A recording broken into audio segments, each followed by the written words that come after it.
personality joke.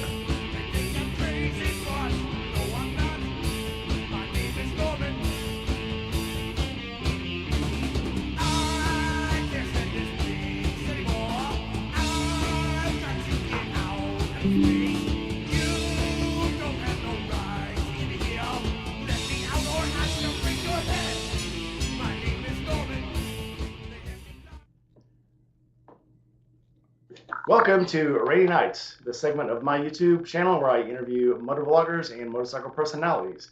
If you haven't been here before, I'm Rainy Rider. I ride a BMW Grand America and a Harley Sportster. Feel free to give the channel a like and a subscribe. Tonight we have Just a Biker Girl. Go ahead and introduce yourself.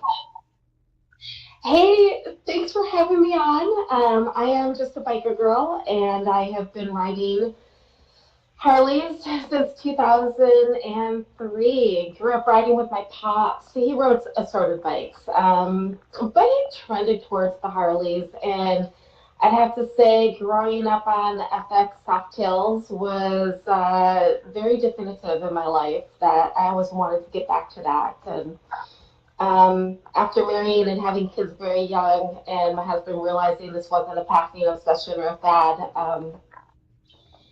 started out with a Sportster, wanted to get back to that, just a true classic bike, no fairing, no windshield, just the bike and and started realizing that I was riding it so much that I immediately went from Sportster to baggers. So I've been a bagger girl. I just didn't know it at the beginning.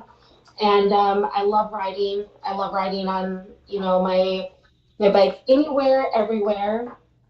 And I will ride with anyone. I won't always let anyone ride with me. And I'm looking to push my boundaries as far as I can go. Okay.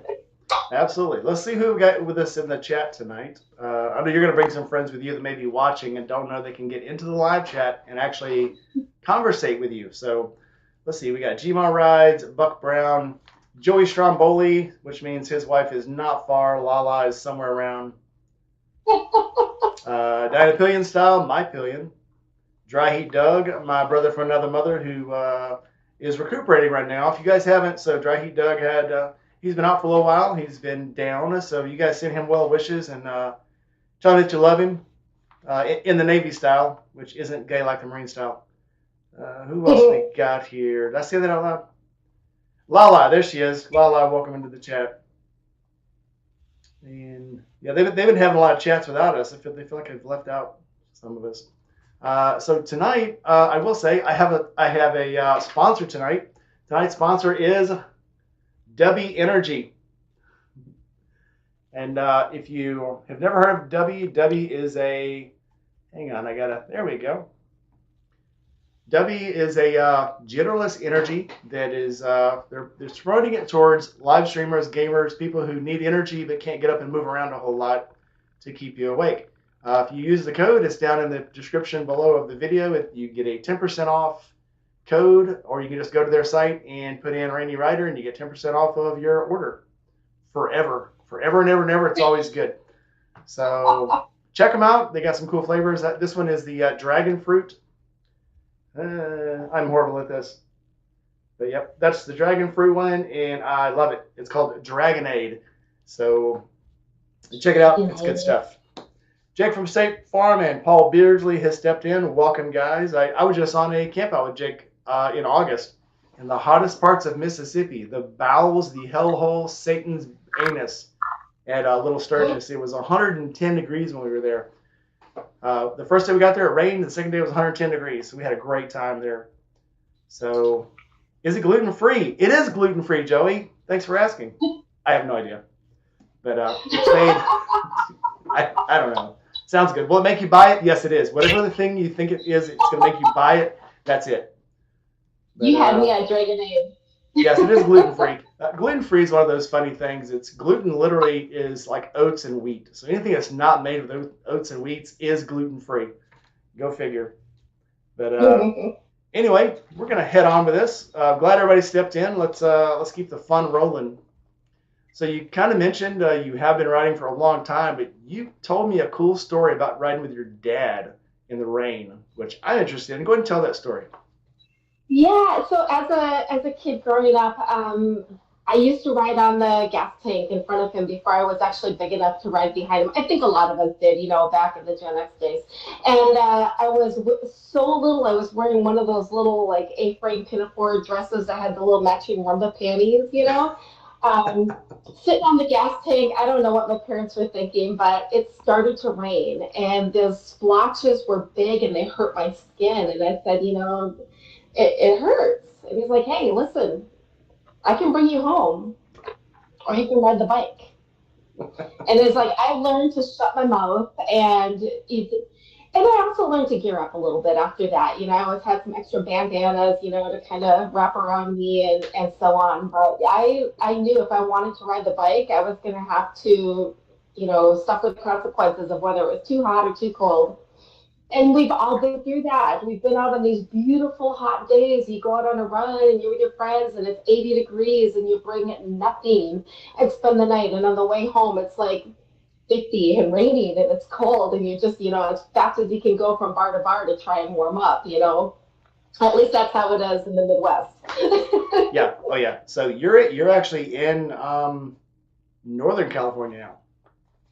I'm currently in Northern California. Yeah, So we moved here just this year, actually. So I'm kind of new to the area. I'd had some property that we've been trying to build on for 8 years, and California is impossible. So I got my building permit this year, and we just started building a house. yeah. So it's Northern California. It's kind of the same as the Midwest. If you it's one of those things. If you don't like the weather, wait 5 seconds.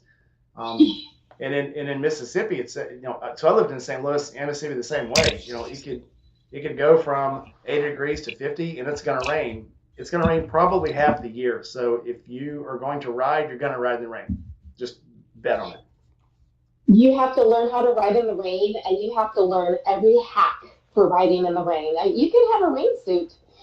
If it fails or you forgot it, you need to learn how to use some duct tape and a hefty bag. Yep. Joey says Debbie won't make you chubby. Yes, it's sugar free. Absolutely. I've tried that trick. So I've tried the grocery bag trick. I've tried the bread bag trick. I've tried a lot of stuff, and some of it works, some of it don't. But you gotta again. I've seen people say they swear by the bread bag trick on their shoes.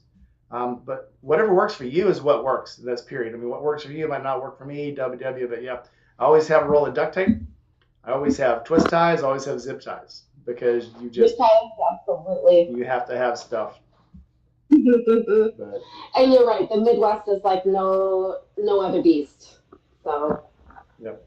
All right. So you explained a little bit how you got into motorcycles. So tell us about your very first motorcycle, your first street bike. my first street bike was the 2003 100th anniversary edition. It was the 883 Sporty. It was that silver black two tone. And I believe that was the last year that they didn't have the rubber mounted engines in the frame. So it was it was so fast off the starting line. It vibrated your lady bits to oblivion, and I absolutely loved it. It was great. I put a million miles on that bike. I I, know, sorry, too much. no, no, no. I had a friend who called the 883 her lady bit shaker. So yeah, we all know the other meme that goes around about Sportsters. So yeah, cool. So it was so much fun, and boy, when we bought that, I was in northern Wisconsin. I actually bought it up in Duluth, Minnesota, and I started riding it. I traveled at the time. I was working for Home Depot at their store support center, so I traveled. I'm the person who does holiday and patio, and travels around to the different stores. So I was riding it from store to store to store, in the spring, summer, and fall, and I took it on a circle tour around Lake Superior, and that's when I realized, hey, I need a bigger bike than this. And but I learned so much from that bike. Took it out. So learning about motorcycles. Let's go back a step here. Before I found the wonders of windshields, I took this bike to a dental appointment. I'm a little embarrassed. Took this bike to a dental appointment where I'm terrified of the dentist. It's an irrational fear, and had a little work done. And on the way home, they had numbed me up, and with no windshield, I drooled all the way across my face and into my ear. Oh, And cool. I'm trying so hard to keep my lips closed that I had to, scowl going on. I pull into the house and I've got dirt stuck to the drool. And my husband's looking at me like, what the hell did they do to you? So he bought me a windshield for my Christmas present that year. I used to be one of those. It's like, oh, if you're using a windshield, you don't have the wind in your face, blah. Until I got a windshield, a good windshield, and I was like, this is actually kind of cool. And then I went back. Yes. Oh yeah. It's Yeah, you never go on from that first clip-on windshield. It only goes from there.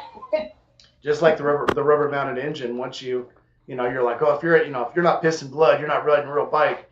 And then once you get the rubber mounted engine, you're like, this isn't bad at all. And you can still ride, originally mounted bike, but just your whole perspective changes after that. So Yeah, I think that's a great bike to ride in your 20s and early 30s. And then after that, I love push button cruise control and the air yep. ride and my Sirius satellite radio, all Oh of yeah. those chickens. Yeah, I've rode a Honda, a 454 and a 754 for miles and hours, and now I want my cruise control, I want my air adjusted suspension, I want my windshield, and I like a fairing. I still got my 1200 Sportster that I'll ride around town in. I can take it up to 3 or 4 hours away, but it's definitely not one I'm going to take down to, like, I go to Tampa twice a year. I'm definitely not going to take it for a 14-hour ride. I want my big Cadillac. That's what I want. So age changes you, makes you smarter, I think. It does. So let me ask you, since you still have a Sportster, do you prefer that when you're going through the twisties? If you're going to the Ozarks and you're going to ride those twisty curves, do you prefer that sporty, or do you like something a little bit beefier? Speaking of that, we actually went to, I think it was about 3 years ago, we went up to Bikes, Blues, and Barbecue. We had a Riga Springs camp out going on at the same time for the group that we hang out with, and I took the big bike. And I've rode those twisties before on a Honda Sabre, had no problem with them. Rode it on that big bike, the 1600cc with luggage and a trunk and a wife on the back, and we had probably 50 pounds of camping gear. Scary. Too scary. Beefy and chunky is absolutely two different things, because the Sportster loved those curves, even though we had to slow down for them. That big bike, that's a different animal. When the Sabre had, I think, a 26-inch seat height, and then the BMW has a 33-inch seat height. And when you're trying to lean that over, that's a lot of German chick to dump over at a curb. And it was tough. It was kind of scary. We made it. I mean, but you're going to use all your skills. And I have a friend who twice is on those same curves has dumped his Harley, because you've got to be at the top of your game, and if you're not, you're going to drop that bike. Yeah. Because those curves are unforgiving. And that was in the Ozarks. That was in the Ozarks on the way to Eureka Springs, Arkansas. So fantastic place. Sportster, though, is fun. I would not have even noticed those curves in a Sportster. It would have been fun. I wouldn't have sweated them at all. Period. Every bike has a place. Every bike has a place and a time and a use that they're good at, and they're not good at other places. But yeah, it's just one of those things. I love all bikes because all bikes have a use somewhere. Right. Absolutely. No, I love them too, and I try and practice. I'm trying to always, be on my game, and I feel like, man, I just killed it. And then I look over at my buddy, and again, 2 up, and I was like, how are they doing that? Skill and practice, and again, it doesn't make it easy. Nothing ever makes it easy. It just makes it easier. Mm. If you guys have any questions, throw them down in the comments. Make sure that you highlight my name, or I don't think you're watching the chats, but throw it in there at Rainy Rider with a glow for me, and I can pick it up and I can be able to see it. If I missed your question, just ask it again, and I'll get right back to it.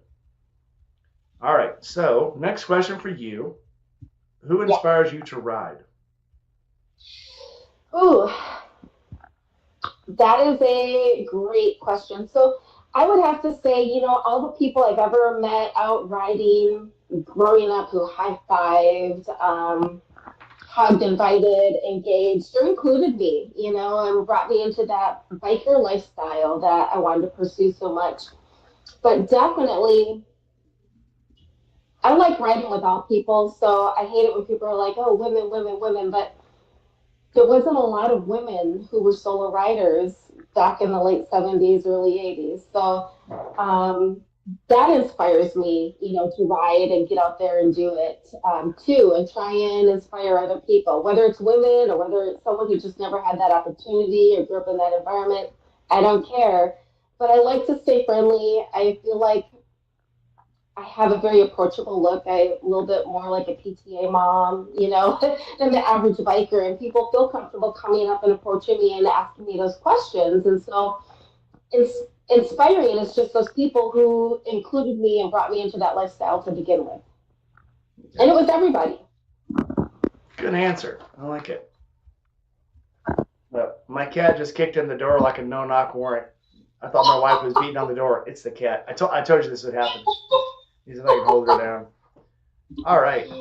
So, would you rather a solo ride or a group ride? I'm a solo rider at heart. I love to get lost and I love to ride by myself. And I'm not trying to be a loner or a lone wolf. Maybe it's my zen. Um, maybe it's just how I get to be alone with my thoughts and work through all my process. But if I can be out riding on my own and just find some lonely back road to be down, that's where I'm at my happiest.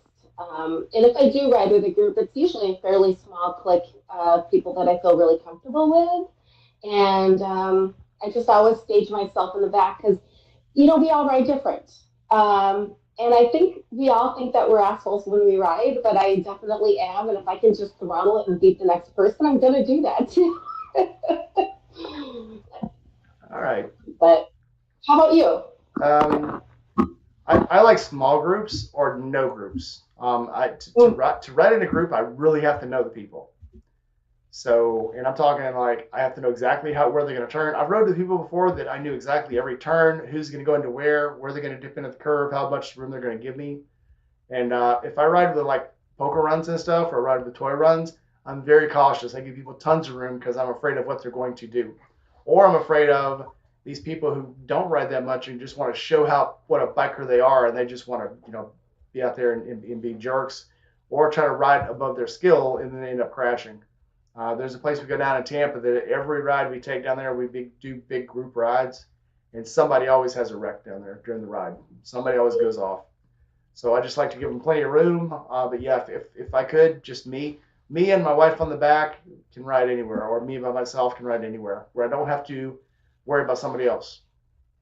Yeah, this is big group rides have no structure whatsoever. Well, there is one person I rode with. There's actually two, but Gma's in the chat right now. Me and her, the first time we rode together, it's like I had been riding with her my entire life. I knew exactly what she was going to do. Because she is literally, like you said, she's an old 70s biker chick, and she can ride that bike, and the mentality is right there with her. So riding with her was very natural. I knew exactly what she was going to do because she rode like other people I know who have rode for years and years.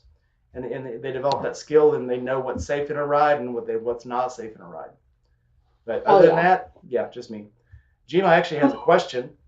Lola asked a question. What was your most comfortable ride? As far as a bike? As far as a bike, sure. Okay. Boy, so I will have to say I loved the Road King. Someone told me it's an old man's bike, but it was such a nice, easy riding bike, great center of gravity, center of balance on it. I will say that was a really nice riding bike, but I will give the nod to the Ultra Limited. That thing with the suspension on it, I put 60,000 miles on it, and I was not anywhere near ready to trade it in or give it up until somebody showed me a picture of my future road glide, and it was just done. I fell in love with it, from that point. So that Ultra Limited, man, what a nice riding bike. You just set your cruise, you just go forever, and had that huge trunk on it so I could bring all of my girly goods with me. I think I had my full face helmet, my half helmet, my rain suit, everything I could possibly own, I fit on that bike. And it was awesome. it was awesome. So I would say definitely the Ultra Limited, but a good nod to the Road King. Such a classic bike. Yeah, Gma just got a Road King, and no, I'm not calling her old. She is my big sister from another mister. I love Gma to death. Nobody can. I would never say anything bad about her. So no, no, Doug. I did not call her old. Just like I wouldn't call Doug an Oh old sailor. I wouldn't do it. It's beyond me. yeah. Just kidding, Doug. So, speaking of Sailor, let me take a moment here since Monday was Veterans Day to give a huge thank you to all the veterans out there. Much love and respect. I come from a family of veterans myself, and so I just wanted to take a moment and honor everybody, and yourself included there. Thank you very much. Much appreciated. Heck yeah. I'm glad that people, are appreciative of the freedom that we have and just don't take it for granted. So you're welcome. You're welcome very much. You too, Doug. All right. What was your favorite ride to and from? To and Lala from. Stromboli asked that one. To and from. Probably the Grand Canyon. To the Grand Canyon from Orange County. I was with the Orange County Hog Group. That is the first time that I actually started riding in groups. I've been riding for over 10 years. And moving from northern Wisconsin, there just weren't a lot of other people in my small town to Orange County. I joined the hog group just for some experience to learn, the roads and meet a few people. So we went on a ride to the Grand Canyon. And again, coming from Wisconsin, it was the first time in my life that I rode in snow and not just a little snow, it was a full on blizzard. Could barely see the taillights of the Harley in front of you, and we're stretched out on the interstate. It's just us and Subarus, like going in between us. And rode out to the Grand Canyon. We it was like a 5 day trip around there, and they took us some back roads back to it. We went through Laughlin, and I not only was it just about the trip, I learned to have so much more confidence in my motorcycle and myself as a rider from riding in a blizzard. I mean, it was just coming down the sheets. Sounds awesome. Crazy. It's funny how the difficult rides, although at the time they feel kind of scary and sketchy, when they're done, you're like, yeah, that was pretty cool. I always say that's the stories. Those are the stories that you always remember and that you always tell. Man, last year was my year of rain. It rained everything. I mean, it just goes. But that one, it was amazing. I remember pulling in, ice on the windshield, ice on the front of the bike, and my hands were so cold. I didn't think I'd be able to actually park the bike. And I was like, okay, heated hand grips. Who knew I moved to California would need heated hand grips? Oh yeah, oh yeah. I was just in California last weekend, and I went there with Steve from Indy Ridge. Speaking of which, if you haven't gone to Indy Ridge, USA to meet my friend Steve, you can go to Indy Ridge and you can get 10% off of your boot purchase, glove purchase, anything with code Rainy Rider using the code Rainy Got Wet Again for 10% off. So go give them a visit. But yeah, we went there last weekend. It was 54 degrees when we were going to the stadium in Willow Springs. We get there, it was 54. The sun came up, it was about 60, and all of a sudden when the sun came up, it was 85 degrees. That quick. Yeah, It was so that's fast. the desert. That's the desert. It's a So, lot what like did you Vegas. think about being in California? How do you feel about the lane filtering and lane splitting in California? We actually, it's funny that we were on we weren't on 10. I can't remember which road we were on, but we were going out of Los Angeles, heading up into the mountains, heading towards Mount Baldy, and Mhm. the bikes were going back past us maybe 10 miles an hour faster than us, and it was very smooth. It was very cool. You could actually see the little the dotted lines in the middle of the road that give the little motorcycle lane. It is such a smart, cool thing, and I wish they would do that everywhere because it's just so smart, especially to bikes who, these old airheads and these old all over air cool bikes that if they stop moving, they're gonna overheat. And but it was just so smooth, and it kept the traffic flowing, and nobody was outraged. It was very un-Californian behavior watching all these bikes just fly through there, and nobody trying to bump them off the road or knock them out of the way like they do in Tennessee. So yeah, it's pretty cool. I liked it. Yeah, they're I liked pretty it a lot. here. It just wasn't what I was expecting to see in California. I thought, the California drivers would be trying to bump people off the road or, get in the way of the motorcycles and cut them off or something. And they were actually giving them room. It was kind of neat. I actually liked it a lot. Yeah, Uh, they do, and I love it. I love it too, and that's where you get the chance to wave at little kids and try and make a good impression. yes, I always, what I've discovered so I've been riding since I'm 54 now. I've been riding street bikes since I was like 14 or 15. And I've discovered that if you're nice to people and wave at people and don't lose your stuff, people are a lot nicer to you, and they actually, will do nice things for you. It blows my mind when I see these people who, are doing 110 and then they get upset if somebody pulls out in front of them and they knock their mirrors off or they smash their windows, and it's like, what are you doing, dude? You just committed a felony. What are you doing? Yeah.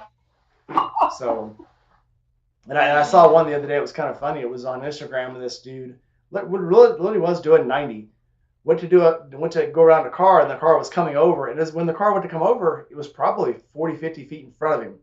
So he loses his mind about this, and it's like, oh, should I have knocked his mirror off? What do you think would have happened if I knocked his mirror off? And everybody's like, I think you'd have gone to jail. And it's a lot less.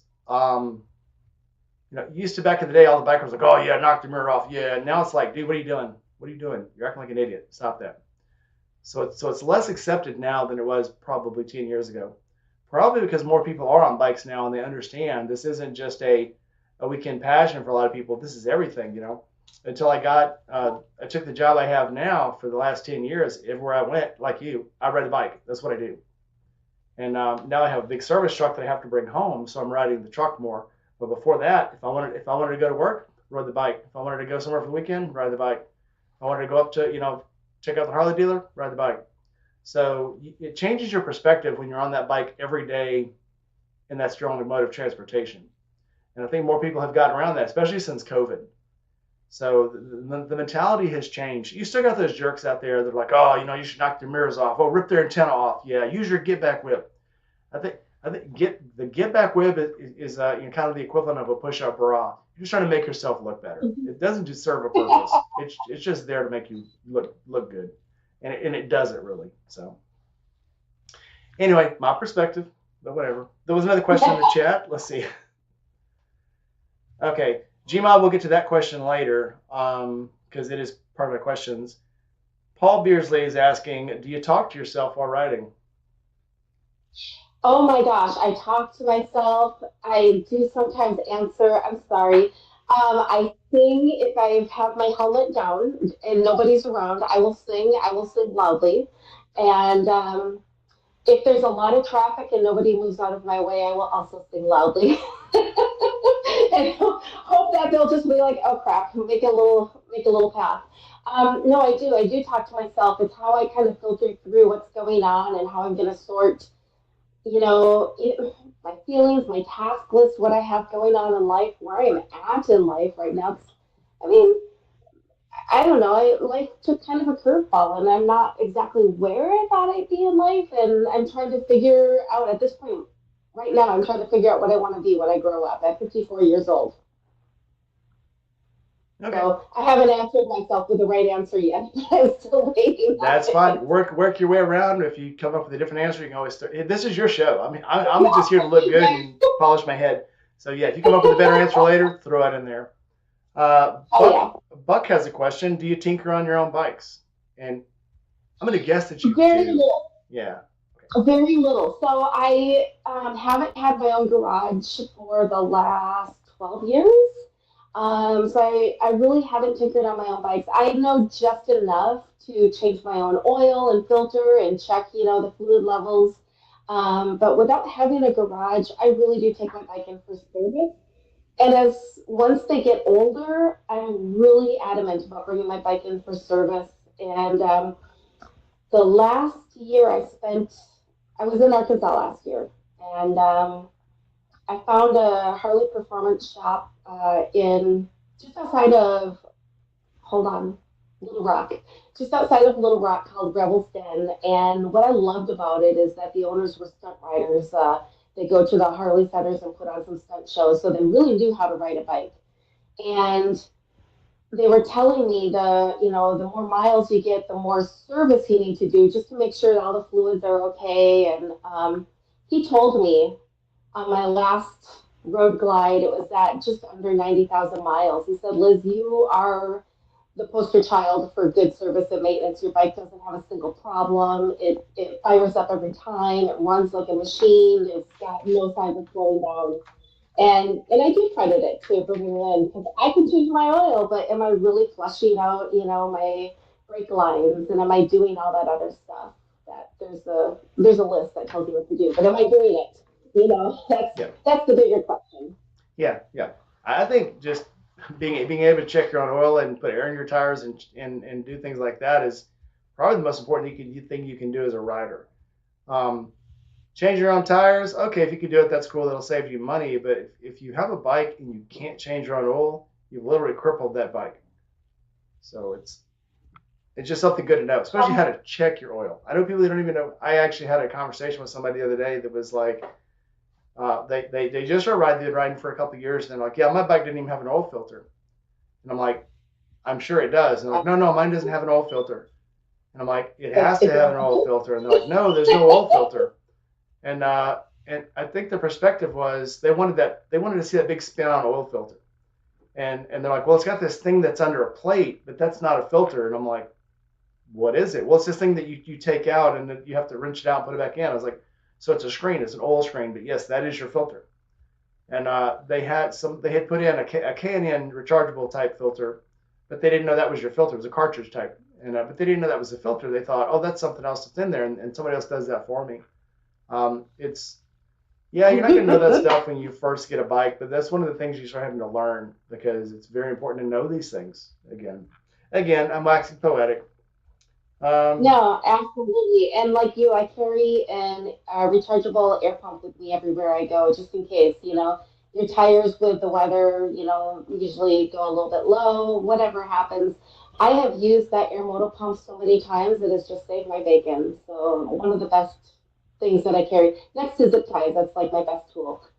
I think so. I have a toolkit, but I think the thing that's most come in handy is plug kits. I actually had this was probably 3 years ago. So my birthday every year for a while, we were all going to the Jack Daniel's distillery, and we would do a tour on my birthday every year, which is Labor Day. Went down there with like 6, 7 friends, and on the way to the distillery, I hit a nail. I had to pull over, plug the tire, and luckily there were 2 other BMWs with me, so I had the plug kit. Somebody else had a charge kit, and then I had CO2 cartridges. So we got the bike aired up enough to get it to a station and plug it up. But if I wouldn't have had that plug kit and known how to plug a tire, my weekend would have been over. We'd have missed to a tour. It's more than, with all of us there, and I'd paid for everybody's tickets. It was, it's a few $100 that would have been lost. But having a plug kit that cost probably 25 cents a plug, and the kit itself probably cost $20. Back on the road, had a great time. And again, it's the small things that if you learn how to do these things, it could definitely save your bacon. Yeah, I could have waited for AAA, but we would have missed the tour. We would have missed, the Jack Daniel's, tasting. We'd have missed everything. So just small things.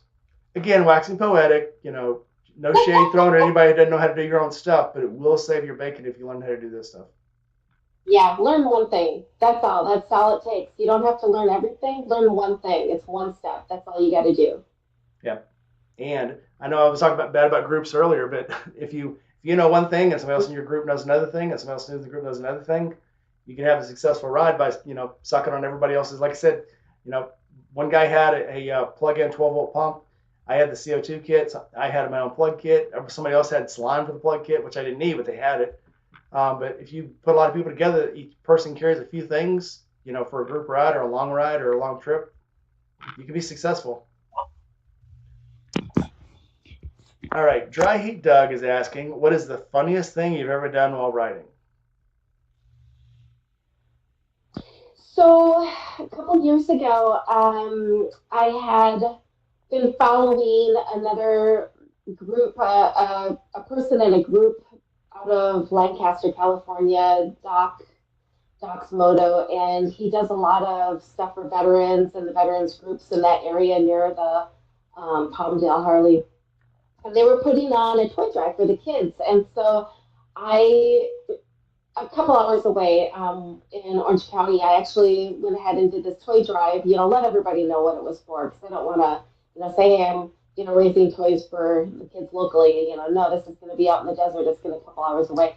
We raised toys, and I'm coming from South Orange County. I actually owned a feed and tax store, so I found this huge burlap bag, and we shove all the toys in this burlap bag and tie it up, and it's this huge 100-pound sack and it looks like something that Santa might have on a sleigh. So we got it tied onto the back of my bike somehow. I don't even know how. Wrapped, twine around it and tied it on there.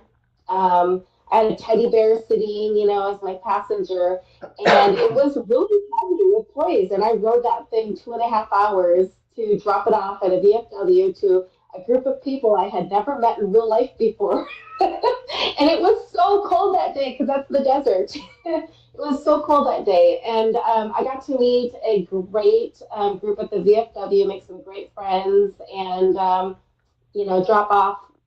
It wasn't 100 pounds, but this huge stack full of toys, and everybody in the VFW was coming out to see what the hell is this person carting around on it. But we had put this huge sign on the back of it. My employees helped me, tie it onto my bike, and so as I was zipping down I-5, heading out that way. People in cars were honking and waving, and I had my little teddy bear was dressed up in a little Christmas outfit, so it was just kind of fun.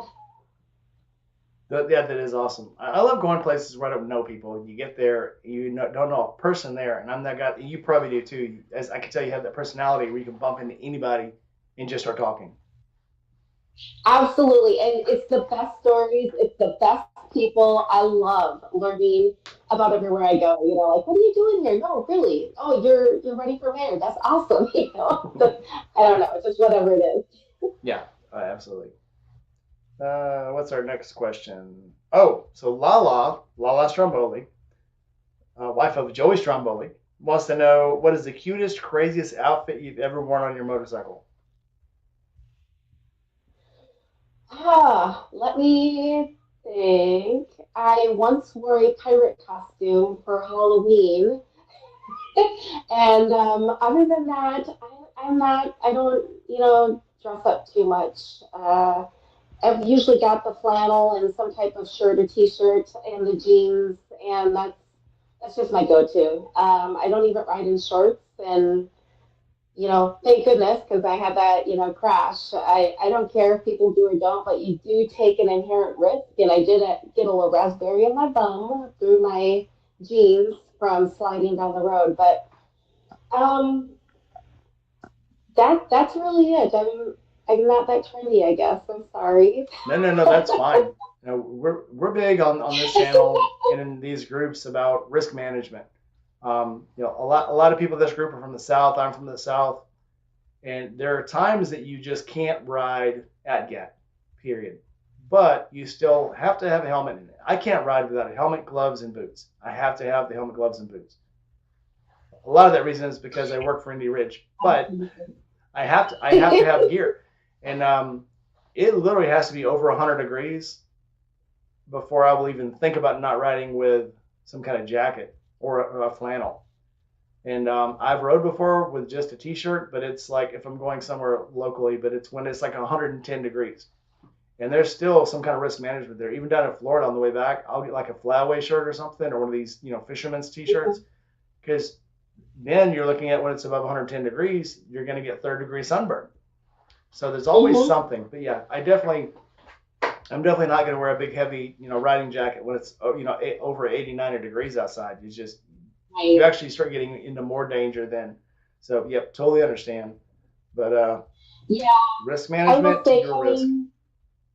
coming from Wisconsin and growing up, I never wore a helmet until I was a grown ass adult and bought my first bike. It just wasn't something that we did, and I had never even considered a helmet until we bought the bike. And my husband's like, "Hey, will you consider this? It would make me feel better." And I I was like, "Yeah, I can make that conversion. I can do that for you. So it was, just a half helmet to begin with, and for a long time. And I've actually evolved into the full face helmets. I feel more comfortable in them now. And I think also, being a woman and being older, I'm trying to keep the sun off of my skin as I get older, fight those freckles and and so on. But I never wore protective gear growing up. And it just blows my mind, and now here I am, so I'll have, the shirt kind of pulled back, and I've got my gloves on though. I always have some type of glove on.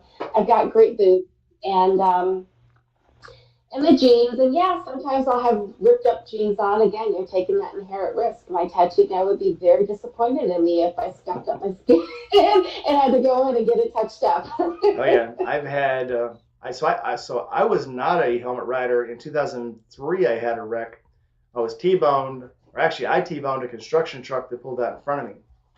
And I only hit him at going about 40, 45 miles an hour, but it totaled my bike, flipped me over the top of the truck. It had diamond plates toolboxes around it. The only reason I had a helmet on was because it was raining. I normally didn't wear a helmet. So since it was raining, though, I had my long leather boots on, had jeans on, I had my leather jacket on because I didn't want to get wet, and I had a full face helmet on. And the helmet was a Fulmer helmet, and I sent it to Fulmer after the accident, which I broke 2 ribs, dislocated my shoulder, and it looked like somebody had smeared grape jelly down my side. The doctor kept saying, you should be dead. You should be dead. Mm-hmm. And Fulmer said that the helmet took 1,200 pounds of force. It actually crushed the foam to 1/2 of its density. So he said you would have passed right back vegetable stage. It would have busted your head open like an egg. But I had, down this side of the helmet, I had diamond plate where I slammed into the side of the truck and I flipped over the truck. The other side, I had gouges from the asphalt down this side. Ouch. And I don't think we ever did find the face shield. But the bike, I went straight into the side of the truck, and it accordioned the front forks. Like the wheel was inside the alternator cover. So and normally it was about 6 inches in front of it. But after that, I'm like a full-time helmet wearer. And here, even first part of this year, I was riding on ice, and I went down, and I was only going maybe 20, 30 miles an hour. I hit my head with the helmet on so hard that it gave me a concussion. And when I got to the hospital, I went into a seizure. Oh, no. And thinking about that, well, here the doctor said, a seizure just basically resets your brain because my eyes wouldn't dilate right. I couldn't think right. The video is on YouTube. And watching the video is so hard for me because I can see myself, and I was acting so weird. I didn't know where I lived. I didn't know where to turn. I was literally 2 blocks from my house and couldn't remember the way home. I got to a red light and did a circle under the red light because I couldn't remember where to get home, how to go home. It was really weird. But yeah, if I wouldn't have had a helmet on, no way. Nope. No way. But you live and learn. And sometimes you learn in just enough time to save your own life. So. True. Very true. Again, that's all my own personality, my own personal feelings. You guys want to ride without your shit, you're going to die. I mean, it's up to you, your choice. But I mean, we all make our own choices. I'm not gonna. I mean, I say that as a joke, but we all make our own choices and what we're comfortable with.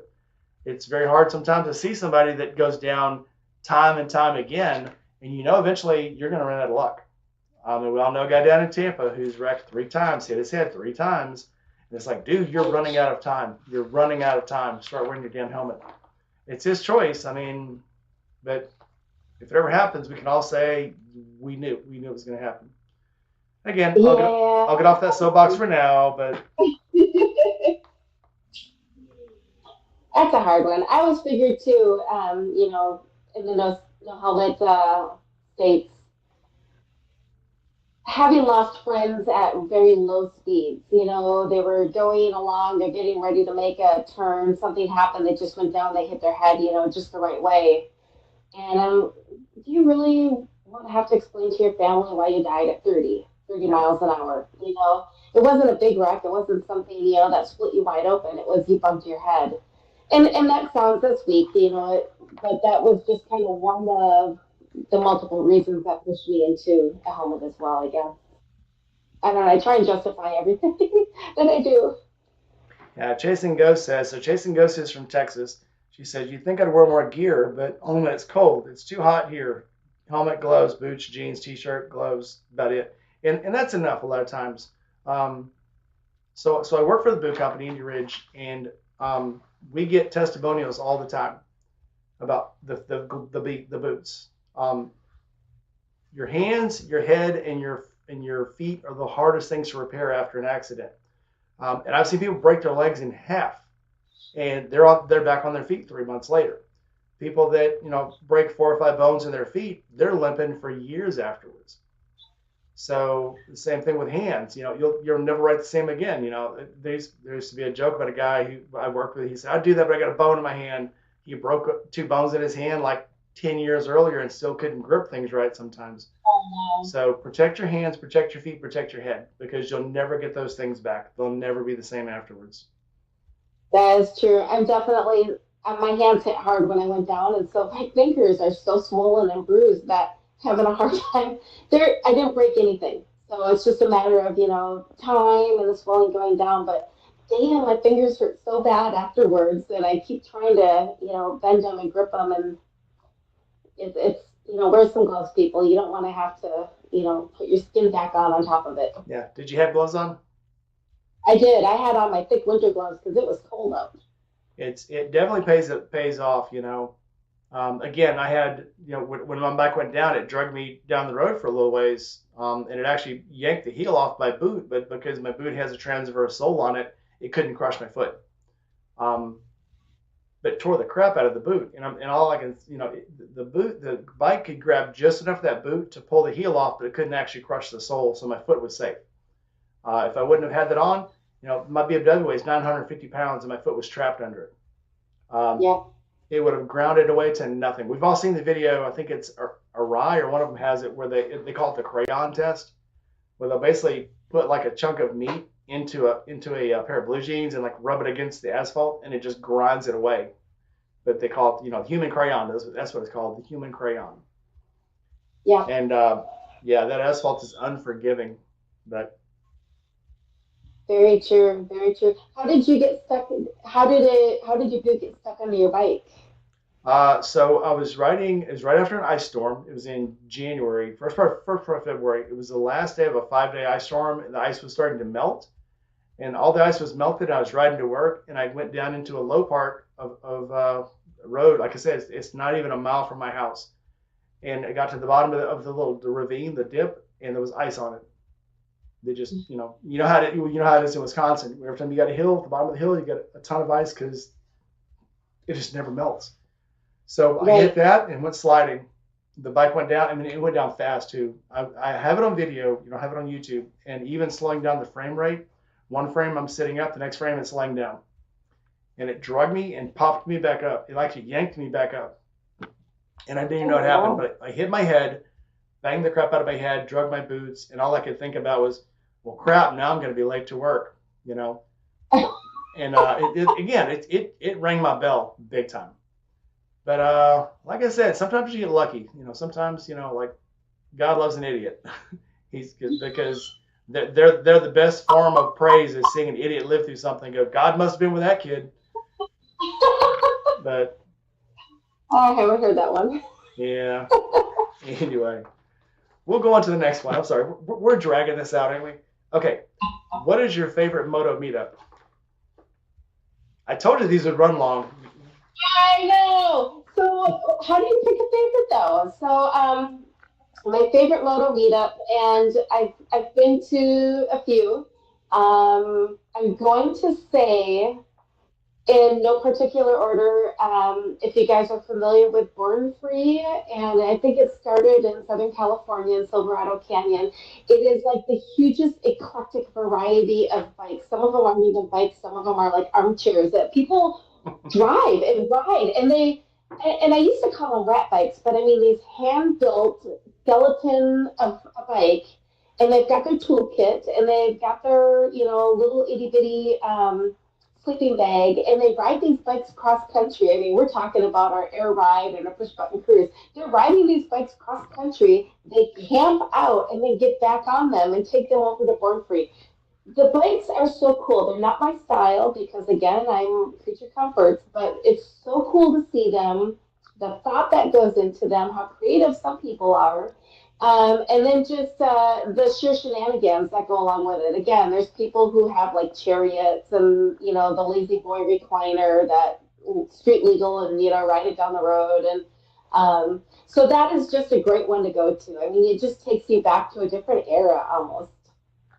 Other than that, I did Biketoberfest for my first time a year ago in 23, and that was really cool. It was different being in Daytona and riding in Florida, checking it out, the scenery, the people, the alligators. I had never seen one before in real life, so that was fun. I partnered up with a girl that I ride with occasionally. She's also a solo long distance rider. She writes books, and so she does book signings at the different dealerships that we go to. So we get to go to the different dealerships and by default just kind of meet people, and we get invited, to different like clubs or motorcycle clubs or Wait a crazy minute. parties. Is it Belle? No, it's Okay. Joyce, the crazy people bitch. Okay. Because I She rides this poster. was fixing to say I have another friend who rides bikes, Belle rides, and she writes science fiction. Like she writes the books where one person is a retired military girl, and now she's a mercenary and she gets called by the government to do stuff. She writes really cool like spy thriller type things. But yeah. Anyway, never mind. I was like, if you know Belle, that'd be so cool. Anyway, go ahead. It would be cool. Yeah, so Joyce, she rides a Sportster cross country, this crazy girl, and then she writes her books are about her adventures out riding. So she tells me she'll never ride a big bagger like mine, but she does put bags and luggage racks on her bike, and I'm pretty sure she's missing out on the cruise control. Give her my information. I want to interview her. That'd be very cool. Absolutely, and she is crazy. I like crazy people make good interviews. Not saying anything. I'm just saying. Just saying. All right. Buck had a question. Buck asked, "What is your longest ride to date?" My longest ride to date is okay. So again, last year I was living in Arkansas. I took the entire year off of work. I had just sold a business. We moved and we took the year off. So to preface it, we sold our feed store. Didn't have any permitting at this place in California. Didn't really know what we were going to do, and so our kids are in the Midwest. I really didn't want to go as far north as Wisconsin, so Arkansas, and it's beautiful and it's financially retirement friendly and so on and so on. So I also have a house in Arkansas I'm trying to sell right now. Where is it? But I keep I'm right outside Memphis. Okay. It's in Hot Springs. Okay. And it's got a big garage. Next time you come down, let me know. I'll come visit. We'll ride up. You betcha. You betcha. So we took the year off. I would spend a lot of time getting my husband into the VA system because we'd run a business. We just really didn't take time for ourselves. And he needed some decompression time and, to get into the VA and get into the system and start getting seen. So, a year off to do that. But I also took a lot of time for me and to ride my bike.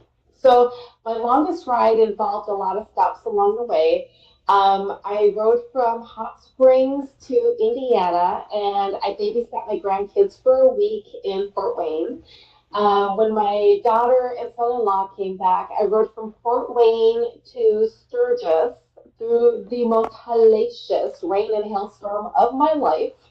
And it was one of those that you'll never forget. Everybody was pulled over. Cops were pulled over, cars were pulled over. The only one on the roads were semis with their lights flashing and me on the line, head down, and just like soldiering through because there's no overpass and there's nowhere to stop. So I just kept going in that horrible hailstorm.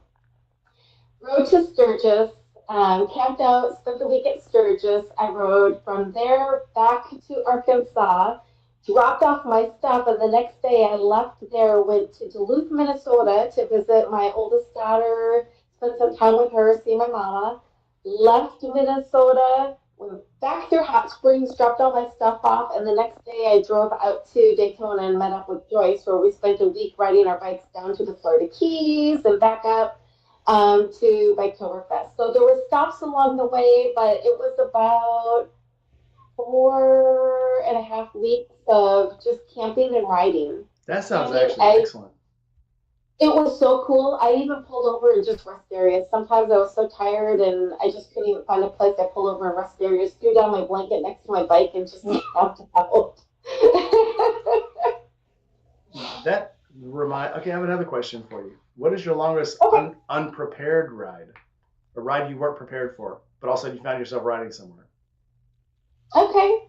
My longest unprepared ride, I had just bought my 2019 Road Glide. I had that Mako blue fade.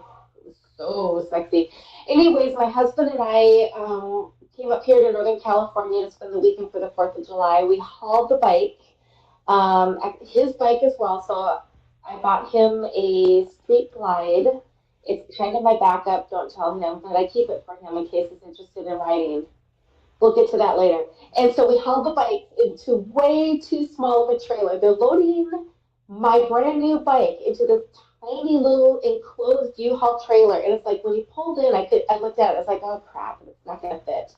And it got to the point where it was a fight over fitting these bikes in there. And I threw my hands in the air. I was like, you know what? This is one insurance claim away of, not being an issue. And I walked away.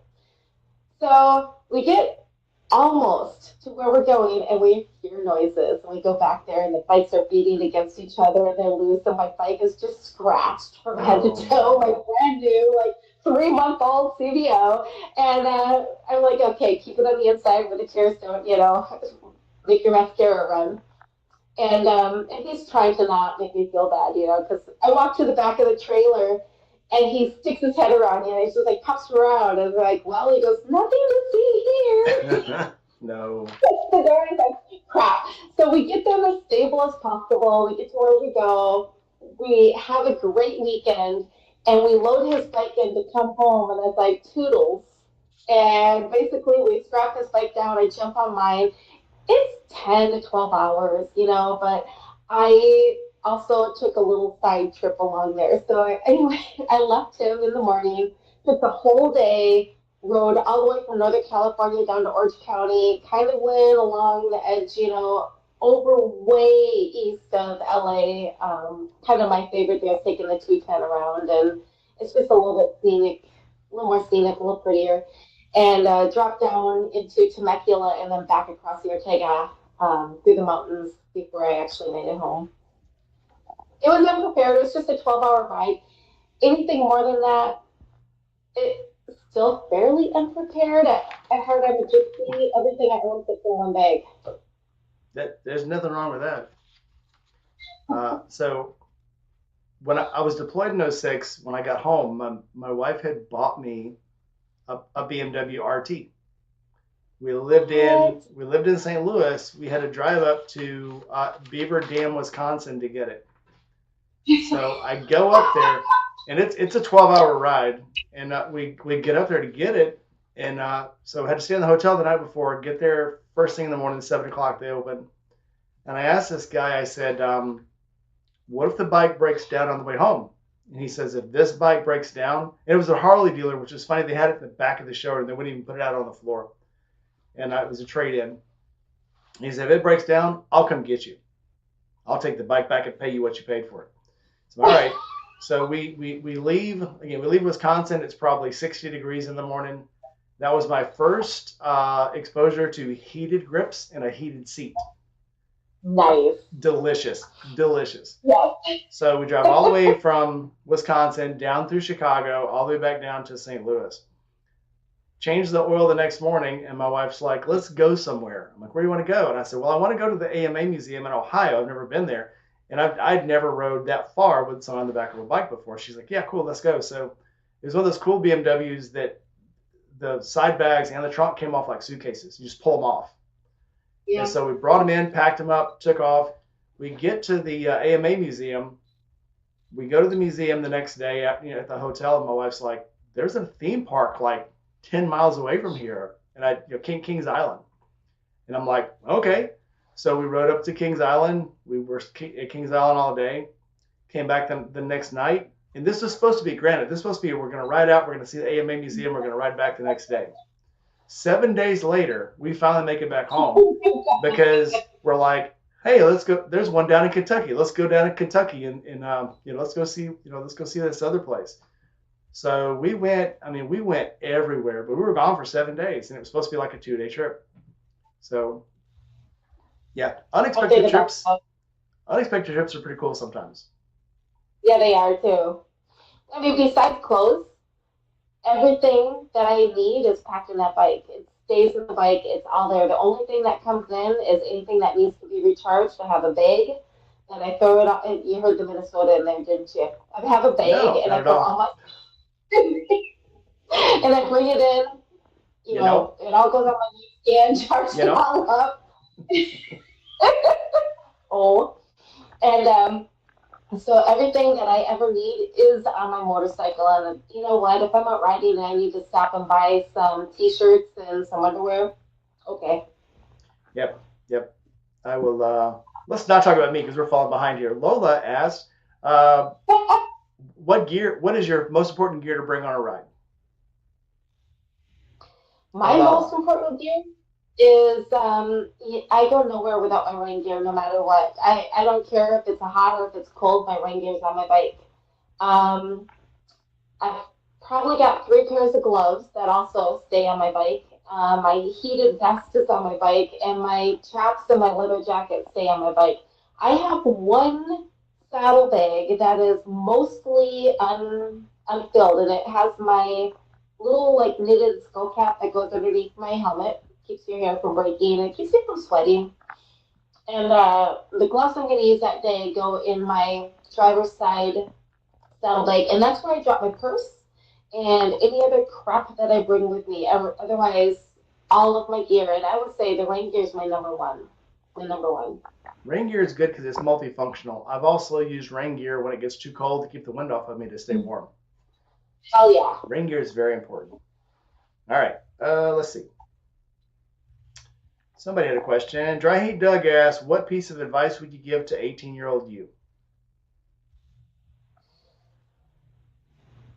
Start out on something that's not a Harley. Get yourself get yourself anything like a Honda Rebel or a Shadow, anything that's not a Harley, because I did find the Harley to be not the best learning bike. And I feel like they're geared towards women because they, appear to be smaller, but that thing's a powerhouse. I mean, it really is. And you just accidentally move the wrong way and the bike jumps and then your wrist, you throttle harder because, you're reacting and your bike, shoots off on you. I almost ripped my arms off at the shoulders several times over on that Sportster. Oh yeah. So I would say start out on something that is a great riding bike and a great foundational learning bike. And then I would say, not just to 18-year-old me, but to everybody, take the basics, take the course. And I took it and I loved it. I think I used that information to this day, but so many people I talk to have never taken it, and because of its cost. And some people don't take it because of the time commitment.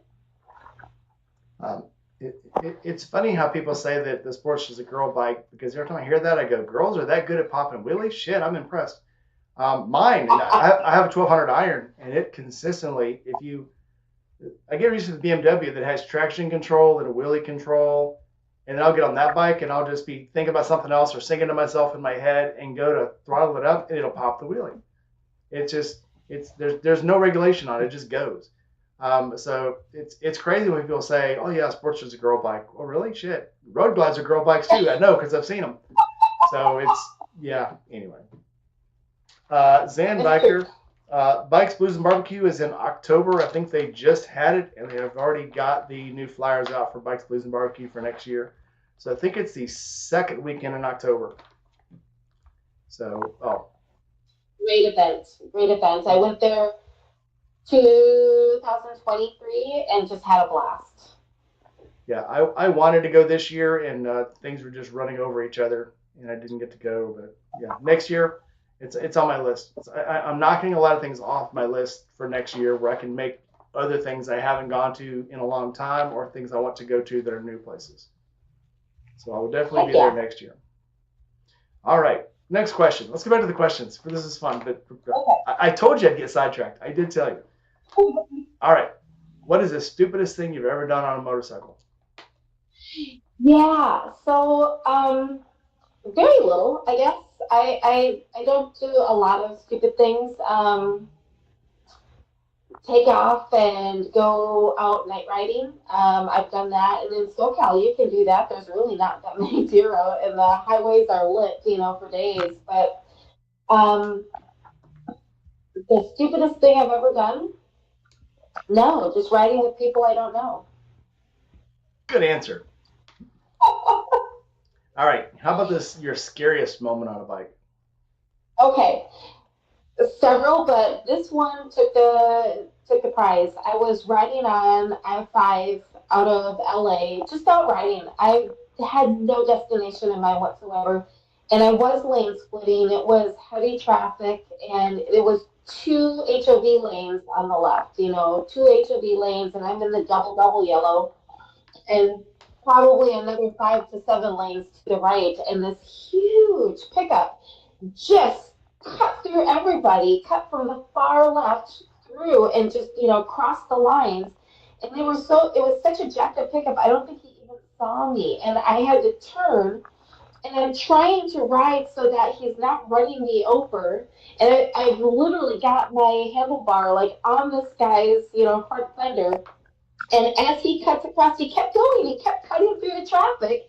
And I'm right next to him, cutting through traffic, just like, oh God, please don't let me run into anybody. And I couldn't straighten out because all the cars are going this way. Finally found a way to get all the way over to the side and, just kind of back off and, pull up next to him. And I was like, dude, did you not see me? Didn't care at all, but that was my scariest moment. I turned around, I went straight home. That wasn't you need to ride this out, you need to done. I went straight home. I told my husband, I was like, I just almost died. Drink me, like we need to celebrate.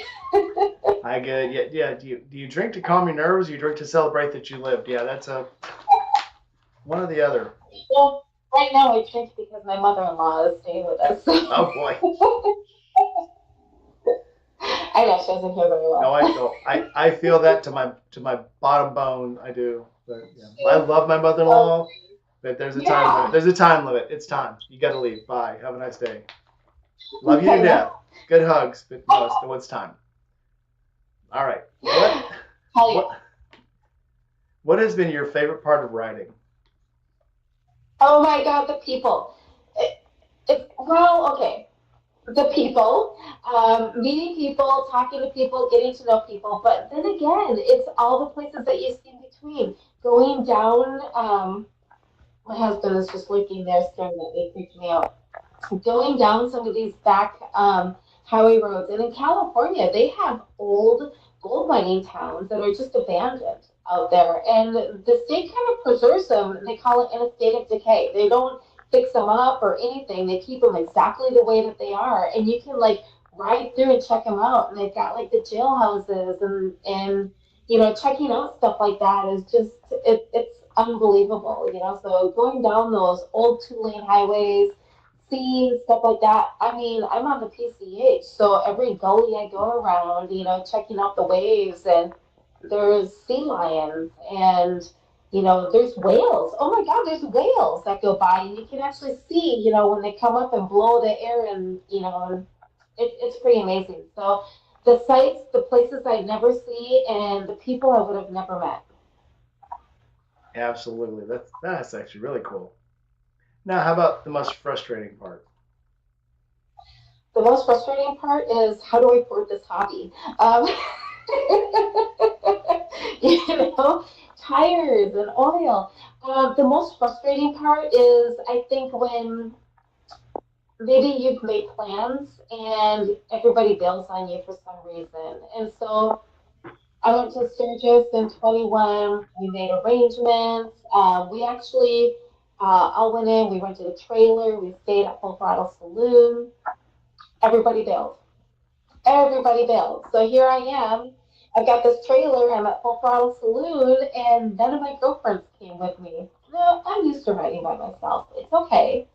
But there's something different about going to a motorcycle rally alone as a woman than just being out and riding. And so it's a totally different beast. And I've been to Sturgis several times alone. Again, it's kind of hard. You go out, you try and grab a drink, and everybody comes over. Oh, do you want a drink? You want to come over and jump in my hot tub afterwards? No, actually, I just want to sit here and I just want to have my drink. And afterwards, I'm gonna get on my bike and I'm gonna go back to my campsite. You want to go out for a ride? Cool. Let's meet up and ride tomorrow. So having people bail on you because of weather, because maybe they didn't budget, that's that's frustrating. Maybe that's also why I ride alone. I did one of my videos here a while back, and I can't remember which ride I was going to. The Tennessee group I'm with had a meetup in Jackson, Tennessee, and a bunch of people wanted to meet up with me that morning and ride there. And by then I'd learned, I'm like, okay, I'm gonna be here. I'll get gas. I'll wait for 5 minutes, and then I'm leaving. And I waited. Nobody showed up, and I left. And literally halfway there, I stopped for gas, and people were like, "Oh, but I was gonna go, and this happened, and my wife, blah blah, and this, and like I'm whatever." Because by now I've learned, because I've waited for people before and been 2 hours late to go do something because I waited for people. And Yep. now I just go by myself. And I actually, every once in a while somebody will, like, Big Stanley here. We rode down to Ozark probably about a month ago, and that was a lot of fun. We went down to Ozark and went to the college, went through this college town. It was a fantastic time. And it was a lot of fun. But yeah, I don't wait for people anymore. I go make my own fun. If they don't show up, it doesn't slow me down a bit. And if they have excuses later, oh well, I got there and you weren't there. That's because you didn't show up. Don't lie to me. Yep. I don't even play. But it is Yep. You're right. some if I could find a good friend to ride with, somebody I know, it makes it more fun. But I don't hinge my time around other people anymore to take a ride, because it's just, Yeah. people are human Because and humans are fallible. yeah. All right, here we go. What is your plans for next year? What rides do you have planned? What campouts do you have planned? What events do you have planned? What you got going on? Other than going to Bikes, Blues, and Barbecue.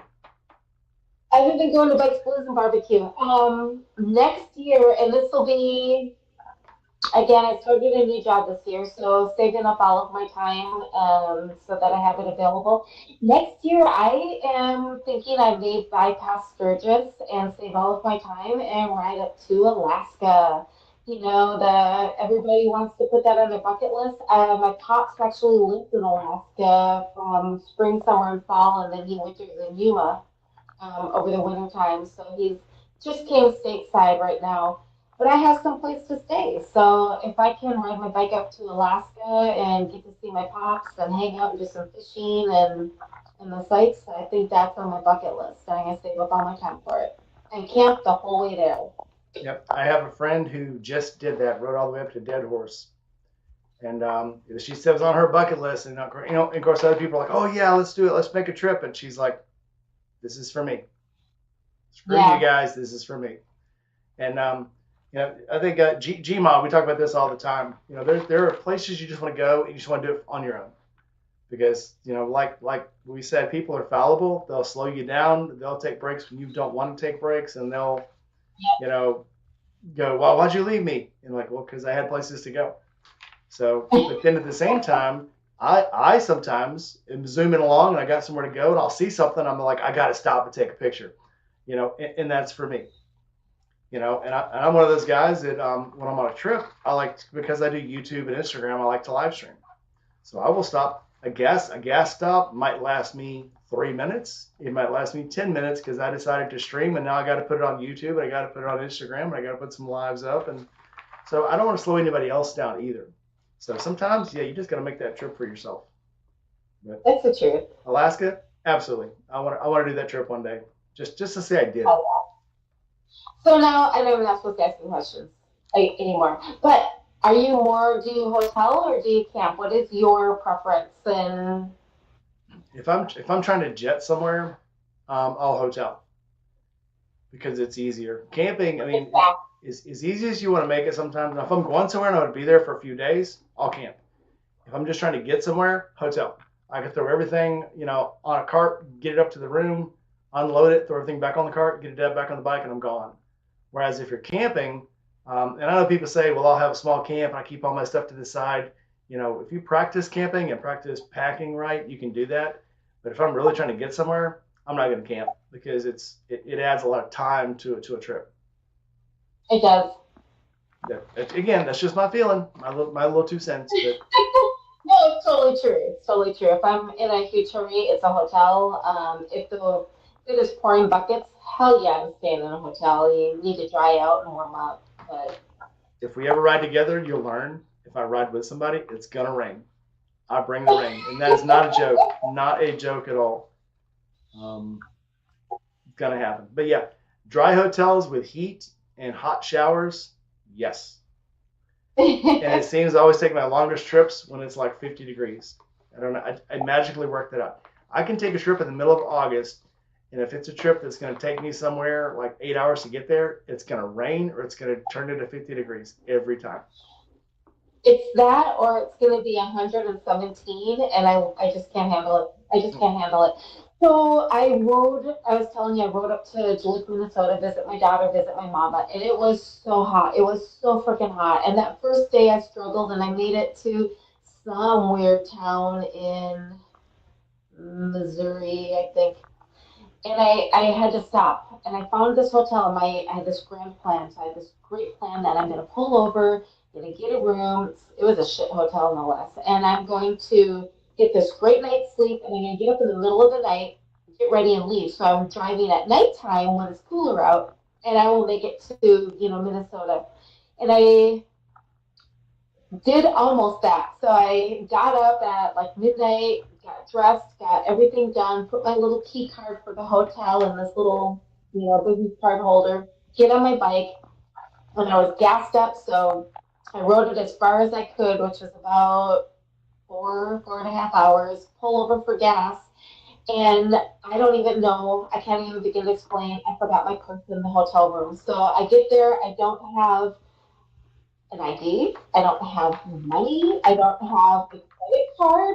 I got nothing. And I'm looking around this gas station. It's a truck stop. And I'm like, oh my God, I'm going to have to get cardboard and hold up a sign. And I was thinking some bad things like, shit, I'm going to have to suck a dick. What am I going to do? Well, you're in a truck lot. There's always a way to make money.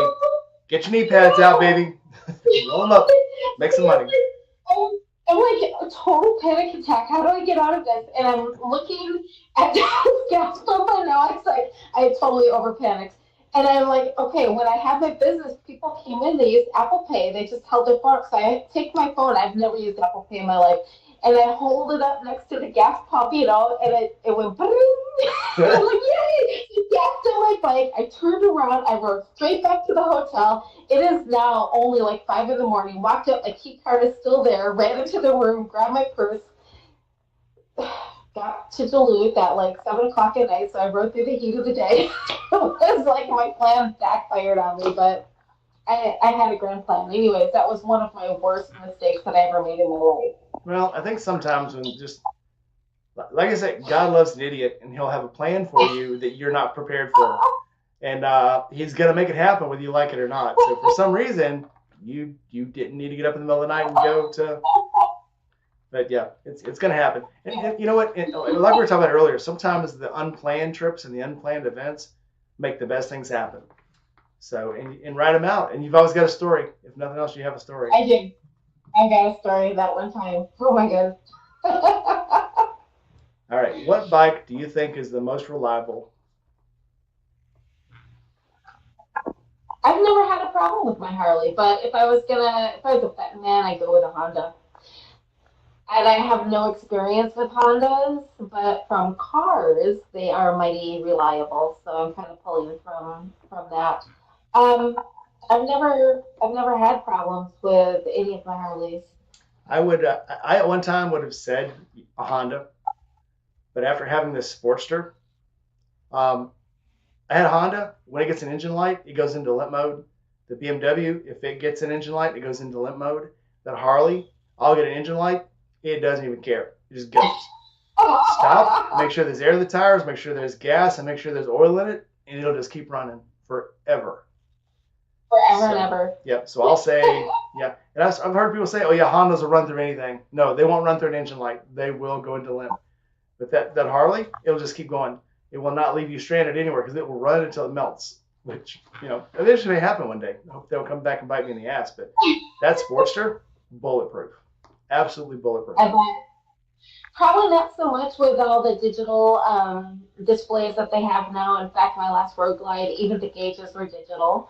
And the screen was lovely, don't get me wrong. I mean, it was huge and front and center, so you barely have to dip your eyes down, to see anything. But um, the more digital and the more programming, I feel like the more issues and the more problems. Yep. My Sportster came out, literally I bought it. I bought a 21, and like 2 weeks later, of course, the rumors were flying that the Iron Sportster will no longer exist. They're taking it off the market. And I was asking at the dealership, hey, is this bike coming off the market? Oh no, man, this bike will be around forever. Literally 3 weeks later, they introduced the new Sportster, the ugly one. And I was like, they can't both be a Sportster. And they're like, no, they'll keep both of them in the lineup. 2 weeks later, they announced that the Iron 1200 and the Iron 883 no longer will be made. And that was a big ding, It's a travesty. It absolutely is. But I love that bike. Crazy. I feel like you guys handled it a lot better than the Dyna people handled it when they stopped making Dynas. But yeah, it's a tragedy. Well, I think, I don't mean to beat people up, but the Dyna Bro thing is a real thing. And Sportster people are different than Dyna people. Yeah. And I'm not talking about like G-Ma. She's not a Dyna girl. She's a Harley girl. These Dyna Bros, it was like, oh my God, no, what's gonna make me look cool now? Will I have to, start wearing a top knot? But they already have top knots. Never mind. But the Dyna people, a lot of people got it just like this Lowrider ST. They got into it because other people said it was cool, so they got one. Sportster people know nobody likes them and they don't care. So they're just a different breed. So anyway, that's just me. Yeah. Gma says Dynas require stuff to be done to them. Yeah, that's my sister. All right. If you could go, this is speaking of Gma, if you could go anywhere on a motorcycle today, you can start anywhere, stop anywhere on any bike you want to. What bike would you ride and where would you go? So I am just a fan of that Road Glide. It's such an easy riding bike, and I've heard people say, "Oh, it just cuts through the wind better." It's that frame-mounted fairing takes all of that stress and fatigue off of your body. So at the end of the day, it's just easier to ride. It's an easy riding bike. I love it. It's great. I wish it was a little bit lighter, but it just handles really really well for me. And that 121 with the sport mode, oh my goodness. So I love viewing the United States through the handlebars. I just got to get out there. I got to see everything. I'm really intrigued, and I want to go and hit like the Baja, Mexico. I'm saying this. I've never been to Mexico in my life. I'm really intrigued, and I want to go, but I'm also a little terrified because I've never been there. But I think taking your bike and going along and through the Baja, I think would be something else. I really do. Yeah, the Baja part would be good. I forever wanted to go to Copper Canyon. Ever since I saw Jesse James during one of the bike builds take a bike to the Copper Canyon, I wanted to go. And then I realized it looks a whole lot like the Grand Canyon. So I don't know. I'm a firm believer in there's like America has everything you'd ever want to see. And granted, there's places I still want to go. I want to go back to Greece. I want to go back to Sweden. But there's just so much in America that I have never seen. And so I less want to go now to other countries than I want to see just the rest of America. Like I said, I want to see America through my handlebars. That's what I want to see. Yeah. I've mastered. 100%. Yep. I have rode everywhere on the East Coast. I rode all the way up to Delaware. I rode all the way down, all the way down past Tampa. I haven't gone to the Keys yet, so I still want to see the Keys. I want to go all the way up to Maine. I've gone up to Ohio. I haven't seen a whole lot of Michigan on a motorcycle, so I want to do Michigan. And then everything to the west. I did though one time I had to fly out to Las Vegas for a job I was at, and they were going to give me a rental car, but there was also a shuttle. So I didn't get the rental car, and I'm like, I'll just take the shuttle, and that'll take me everywhere I want to go. Then I realized that they were going to pay me for a rental car, and they wouldn't know if I went and rented a motorcycle instead.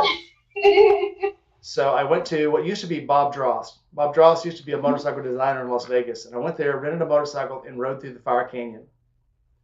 And that was the most beautiful place I've ever rode a motorcycle, and I want to go back there. But yeah, a lot of bikes I want to ride, and a lot of places I still want to go to in America. And so yeah, that's a short way of saying there's a lot of places I want to go. That's one valley I haven't been to yet is Valley of Fire, and I've lived fairly close to it, and so just making it out there and going through it. Zion, I haven't been to yet. I've been to Death Valley several times, and there's no view that's ever the same. It's so cool, and now they've actually got water in the basin. You can ride your bike along the edge of Death Valley in the basin. I didn't know Death Valley had water. That's insane. It didn't, but it rained so much that it's a little accumulation. I mean, you can kind of wade your feet through it. People are kayaking. It's not anything deep, but they said it's actually going to be around for years. Really? Well, Yeah. it might turn into Life Valley. I mean, Well, I'm sure it's true because I read it on the internet. Gma, we're getting to Lola's question. I'm going to answer that one in a little bit, but I got a couple more questions first. Okay, so you've done Okay. YouTube. How long have you done Instagram for? I'd like to say probably 8 years, maybe. Okay, so what is Maybe. the weirdest or meanest comment you have ever received? Okay, so there's always going to be stupid, mean. I call them engaging or baiting questions. I think that people just sometimes they want to engage you in whether it's positive attention or negative, either way. But so I posted a picture one time about I don't know if I look old or tired, and somebody commented, "You just look old," and then he took a line out of my profile, mother of bulldogs. You look old, mother of dogs. And I said, yeah, but in dog years, I'm only 7. It's like, I don't care. You're not going to hurt my feelings. If you want to be mean, I can either just not answer you, but I always like to take a pause and, are they trying to engage me? Are they trying to bait me? Or are they just trying to get any attention whatsoever, and just kind of go from there. If I can respond with a joke or an inappropriate joke, more points for me. I always like to get the comments that when you read them, and if first thing I do, if somebody says something really dumb on my channel or on my Instagram, I'll go look at their profile and see what Yeah. kind of person they are. And if they have and usually they don't have zero subscribers, zero videos, like 2 or 3 pictures of them holding puppies or something, like okay, I'm isn't Mm-hmm. gonna discredit this guy. I'm not even gonna answer him back. I got one a while back. So the BMW, the tires on it are good for about 7 to 9,000 miles. And I started doing Shinkos because they're better than rain because it rains all the time. Shinko is a softer tire. I got 9,000 miles out of it. And when I looked at the back tire, this is probably 2 months ago, there was a white strip all the way around the back tire. And I'm like, holy shit, I rode the shit out of that one. And I put on, YouTube. It was like a shorter Instagram. And I said, yep, I got 9,000 miles out of this one. I got my money out of this one. And somebody's like, oh my God, you didn't even ride. Look at the chicken strips on that thing. You don't know how to ride. You can't even lean that thing over the curves.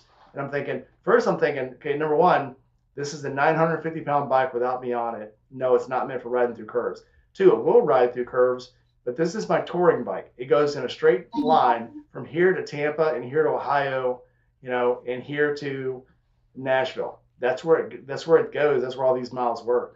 No, there are not a whole lot of twisties you can take on the way to Nashville or the way to Tampa. It's just not what it's for. But I look at this guy's profile, and all his pictures are shared pictures of people on motorcycles.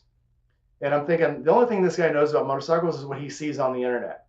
These chicken strips, these cliche words and phrases is all he knows about motorcycles.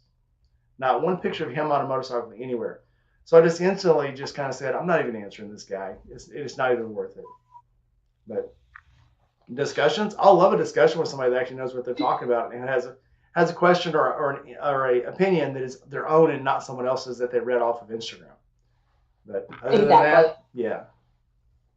And I really appreciate, so some people want to get into, you just, you don't know what you're doing, you're a girl, you don't even know how to, whatever. But then you get people to say, hey, maybe, or hey, if you try this, you might find, that you'll get more performance. Like some people actually try and educate you and just to present it in a better way.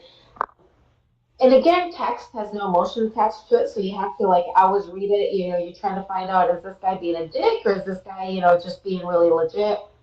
And I don't mean to use the word guy, but is this person? Yeah. That I'm was not the guy. offended. Yeah. Usually the ones that say dumb shit like that are guys who, again, and it's because they've seen something on the internet and all of a sudden they think, just like, Sportsters are a girl's bike. Well, have you ever rode one? Do you know how hard it is to keep the Right? thing? Yeah. Yeah. I have a friend I actually interviewed her in Nata on the road. She's Swiss, and she's rode a Royal Enfield literally halfway around the world. And here a while back, somebody posted on her. She posted a little short of her dropping the bike, and she's somewhere in Africa. And somebody commented to it. See, this is why girls shouldn't ride bikes. They can't even hold them up. If you can't hold the bike up, you don't need to be on this bike. And she reposts all her comments that are dumb. And I saw that, and I'm thinking, does this guy know that she's rode this bike halfway around the world?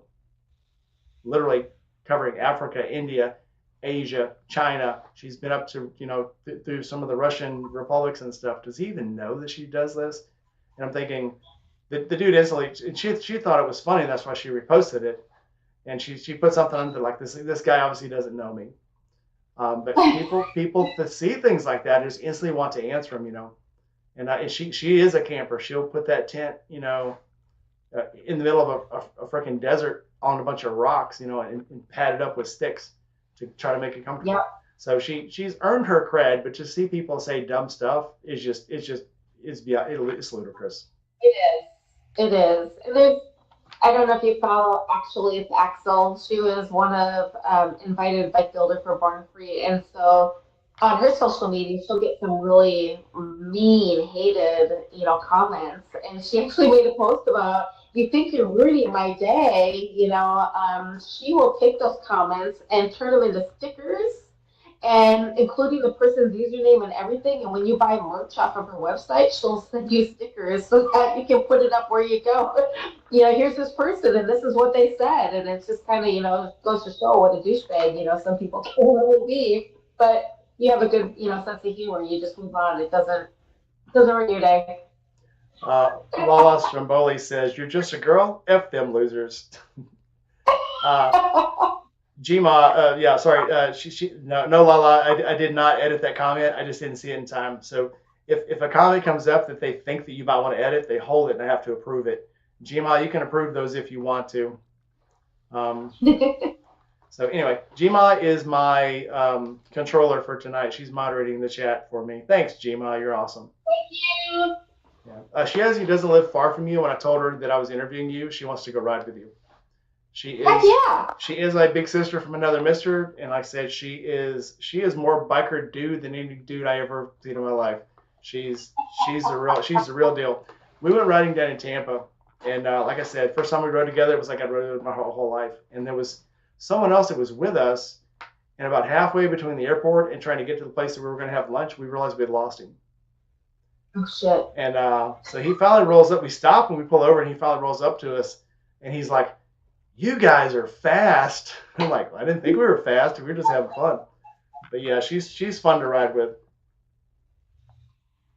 But yeah. She's up in Portland, so yeah, she's not far from sure. you.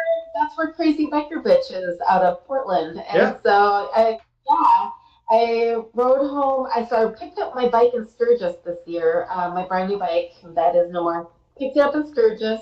Got it lowered, got, taller bars on it, rode it back, dropped off my friend in Portland, and then rode it down into California.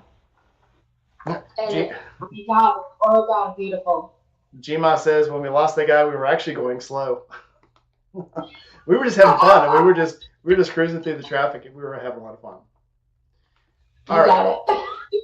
Next question. She's in Tacoma. No. Sorry. All right.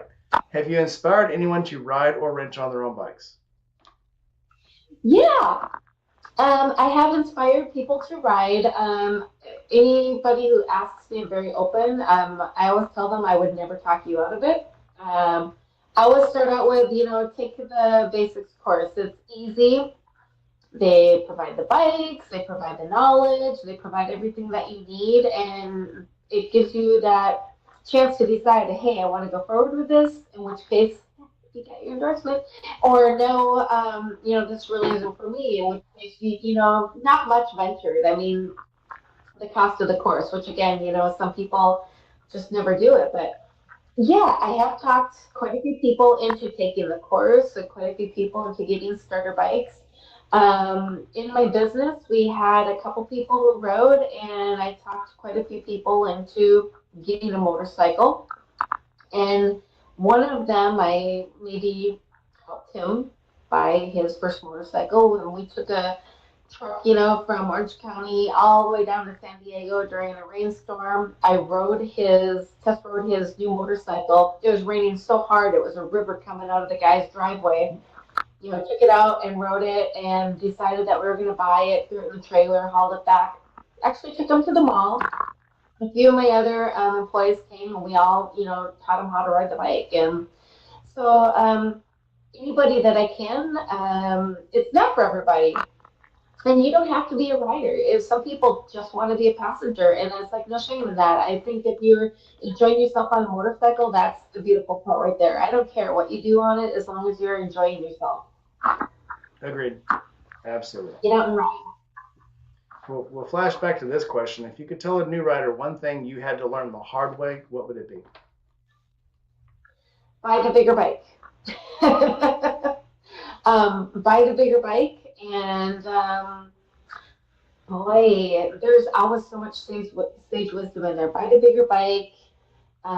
Get all of the gear that you're going to need, and I would say join a local riding group so that you get out and see roads that you've never even heard of before, and go out and practice with a very supportive group. And don't forget your sunscreen. I like the spray on kind. I have two different kinds. I got the spray on kind that I'll put. So I started wearing like the little sleeves that you buy that's supposed to go up your whole arm. I'll just bunch them up and put them right there. Yep. Because it's always where I get burnt the worst is right where my shirt or my jacket stops and the glove starts.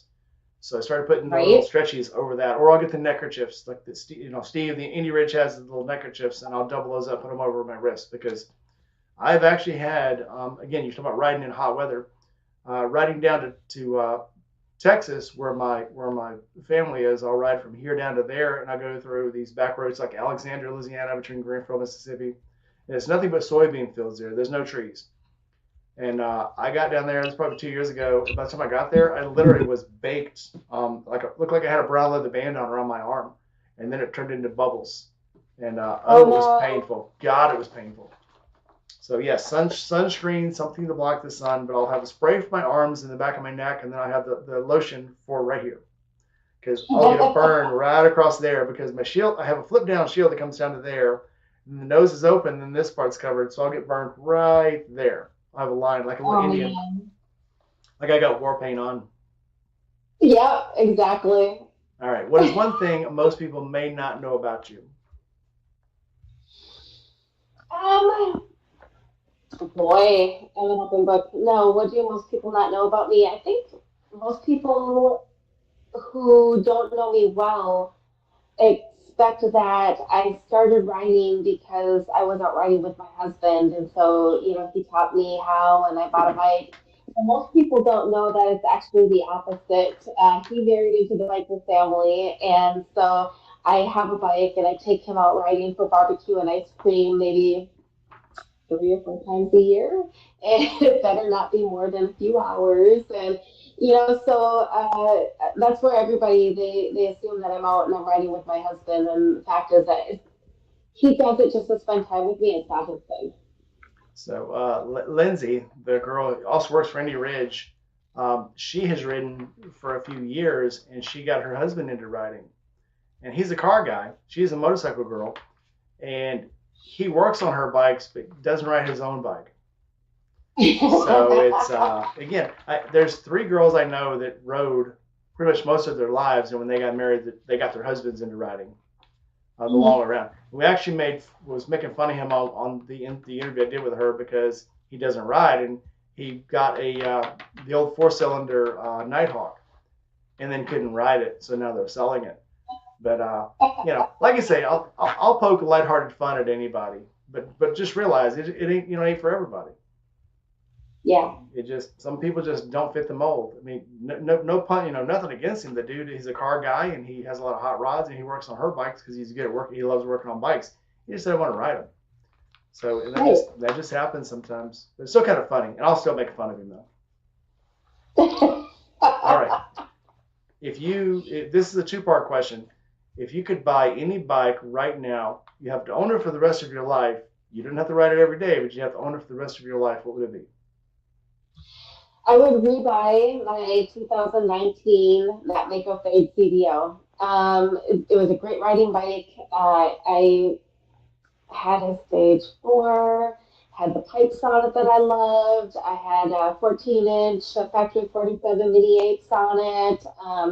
I had it dialed in just really nice. And, just that like little red sporty, levers for the brake and the clutch. It was just everything that I wanted on that bike. There was almost nothing else that I could have done to it. It just responded well, it performed well, and at 90,000 miles, it actually just gave out on me. So I would rebuy that bike.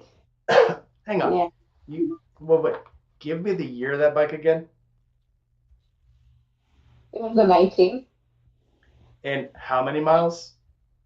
It was just shy of 90, and it spent cumulatively, about 9 months getting service.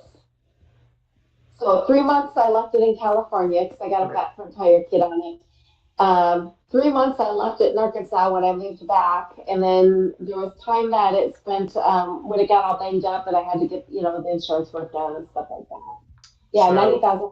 So going back over on my bikes, and I've never really kept track of my mileage. I don't count it up for the hub group or anything, but my husband and I think that I've got somewhere around about 350 to 400,000 miles. So was that bike's nickname X-Lax? It was midnight. Well, it sounds like you rode the shit out of it. I did ride the shit out of it, and she loved it. She performed so well. X-Lax. Yes. I see where you're going. It's a little less sexy though. Okay, midnight sounds good. Okay. All right. What bike would you want to ride just once, knowing you could never afford it or ride it again? And by that I mean a bike. It's because it's either so expensive or because the bike is so scary. You ride it one time, and that's it. So I want to ride a super thick, sexy chopper, one of those 6-figure choppers that I'll never be able to afford, whether it's one of those OCs or Covington Customs. I love their bikes. They've got all that engraving work done on it, and they've got those huge front wheels on them that I think I'm way too short to ever try to navigate. And something like that with that exhaust coming right up the side right here where you can feel it, not just hear it. I would love to ride one of those, or maybe even a Bauhaus. They look something else. I mean, those just look like something else. Okay, fair answer. That was a question. What is the most north and the most south you have ever ridden your bike? So I've ridden into Canada. I rode around Lake Superior. As far as south, I've been in the Florida Keys to the southernmost point. I've been through Texas, which runs right along that really nice fence. Being in SoCal, I would, drop down into San Diego and ride on like the old highway, which again, the fence is right there. And I didn't realize it at first, the first time, and maybe I'm stupid, but I was like, God dang, is that a really, look at their landscaping. It's like I'm fleek, and I'm going along. It's like, that's not offense, that's defense. I gotta go. Gotta get out of here. All right. So have you ever? So you've gone to Sturgis. Mhm. Have you ever been chased by a buffalo?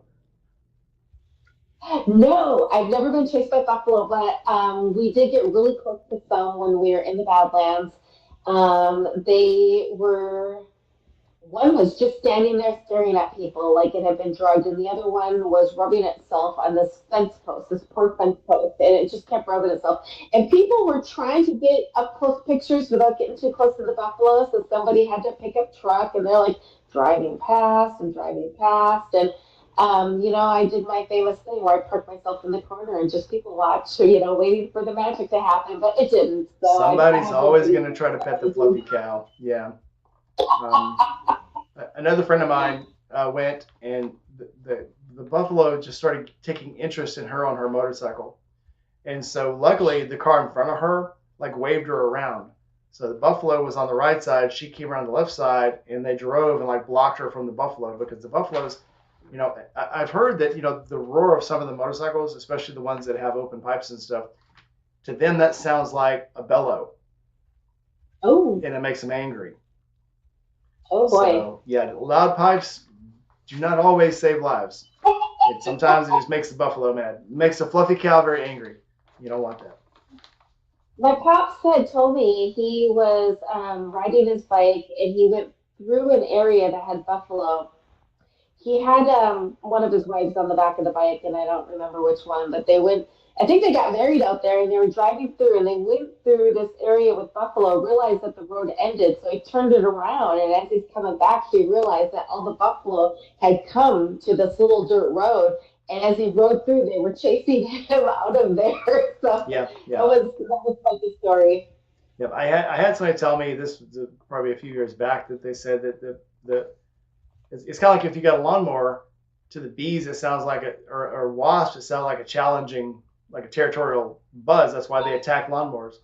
And the buffalo, when they hear a low pitch, especially a Harley or one of the Ace Cruisers and stuff, to them that sounds like a bellow, like a challenge. And it's like a territorial thing. It's like a new bull coming in and trying to challenge them for territory. And so they will run after the motorcycles. Oh That's my God. why. So yeah, if I ever go, I'm taking the BMW if I ever go. It sounds like a sewing engine. I don't care. It sounds like a sewing machine. At least won't piss off the fluffy cows. And in Sturgis, nobody cares. Yeah. All right. What is your toxic trait? My toxic trait, if I had to pick just one, um, I might be a bit of a stonewaller. I do. Let's see, shutting down and not engaging or communicating to get out of a specific conversation. I had to write that one down. For the most part, I would say that really happens, but when I do that, it drives my family batshit crazy. My toxic trait is I have the Minnesota goodbyes, which last for at least an hour. So you can't just leave. You have to plan 2.5 hours ahead of time to go around to each person and say your goodbyes. My husband, we show up at 4:30, and by 5 he tells me to start saying my goodbyes so that we can leave by 9. Um, that it's probably not just the Minnesota goodbye. Um, the fact that I can just probably talk to anybody that I've never met and will, or not met, never met before and probably never see again, and have this huge, long, engaging conversation and, just talk about absolutely anything. That's about it. And then when I come home and my husband wants to talk about, our house plans and building and, the all that other stuff, and I just kind of shut down and I do my stonewalling thing because I don't know. Sometimes you just have to know how to navigate the conversation. Okay. Totally understand. Totally understand. Everybody's got that point to where they're like, okay, I'm done talking now, and you need a Mhm. recoup period. Um, it's just going to happen. Well, I've got this thing where, like, the 10 minutes before I go to work, all this in my head is work, and I don't want to talk about anything else. Or when I'm driving and all of a sudden I get in the traffic, if I'm on the phone, I'll be like, I got to go. I have to concentrate on the traffic.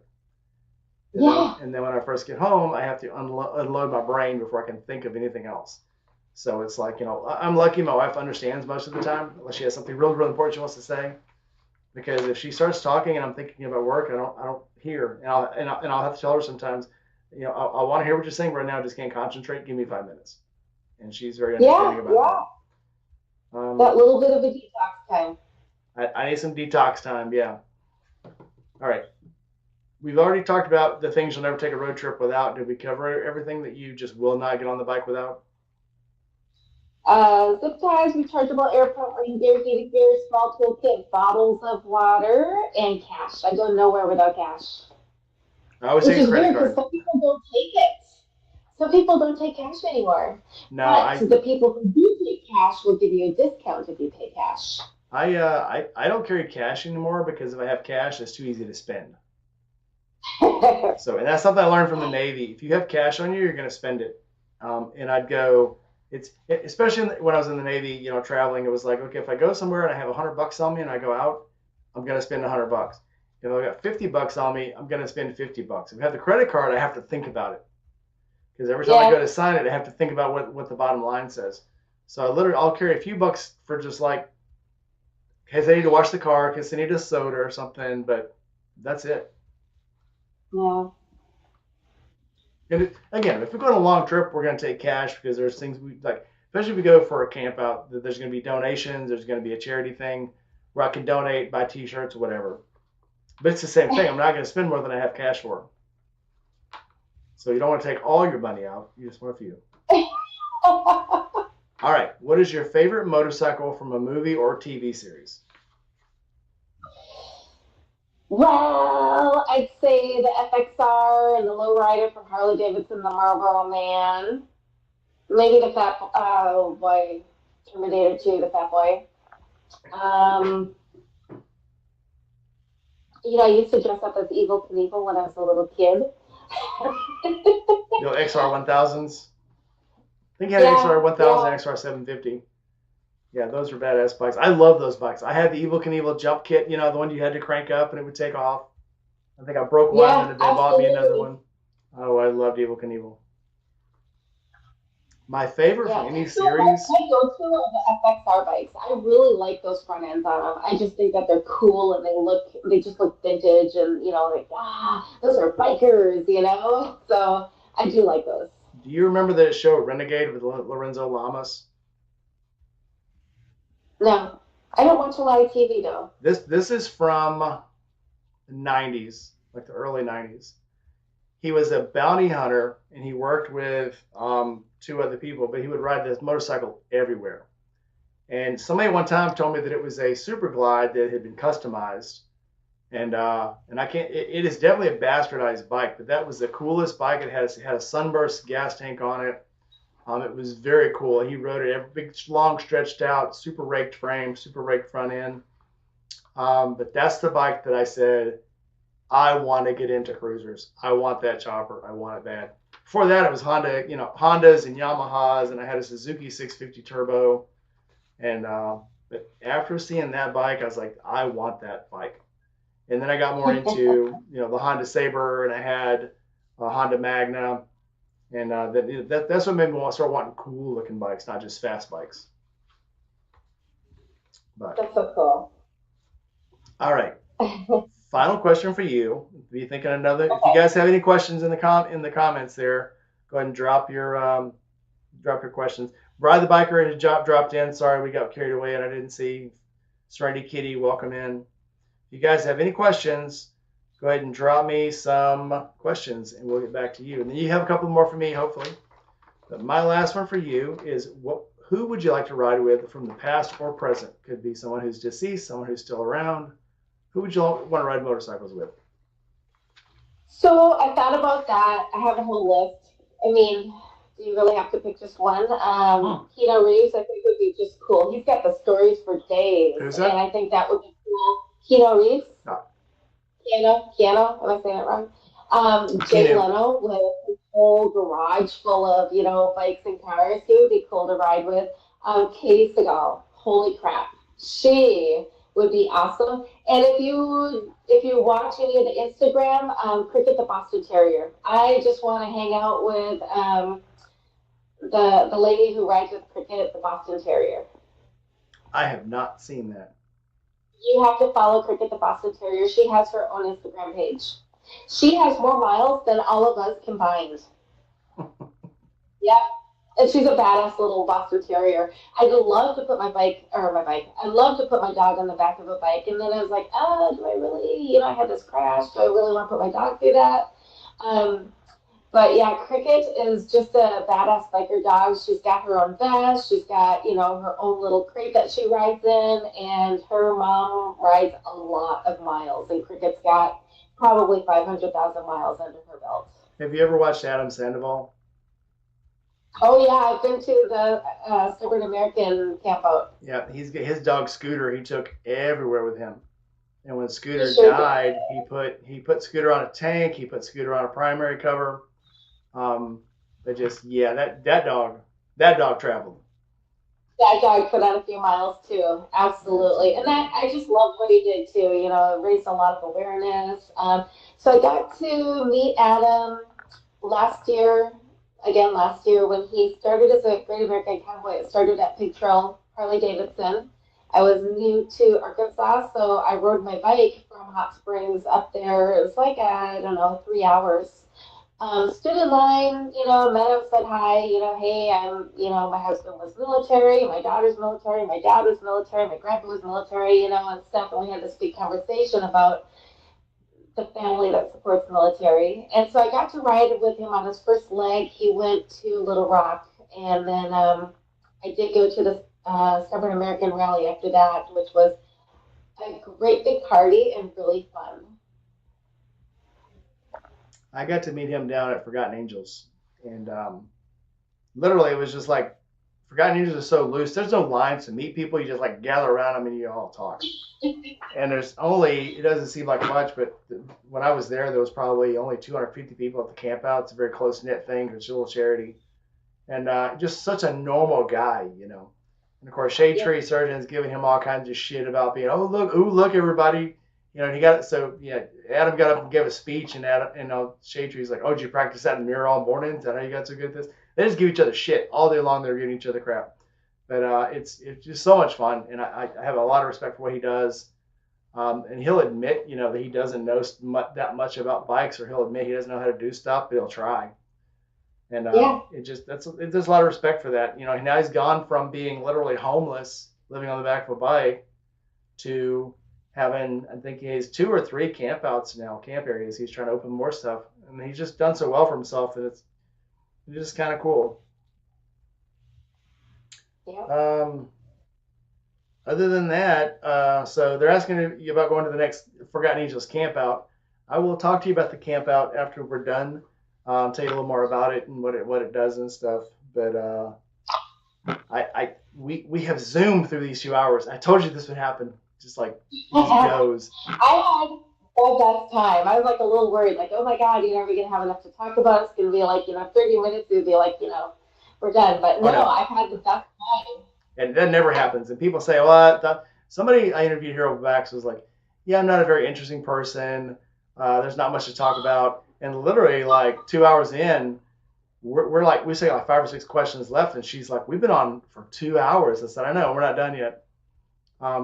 My longest fulfilling one, so I interviewed Chris Bartlett so he plays C-3PO. He was in The Mandalorian. He's a creature actor, and he designs all the costumes.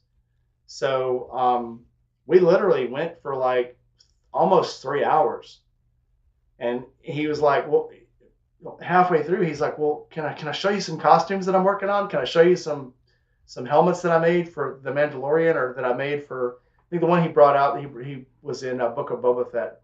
And he's showing me all the stuff, and he's showing me all these paintings he's got and costumes. And I'm like, and the next thing you know, it was 3 hours. So I'm like, he's in California. And I'm like, all right, well, we're going to go ahead and wrap this up. And he goes, we need to do this again. And I'm like, yeah.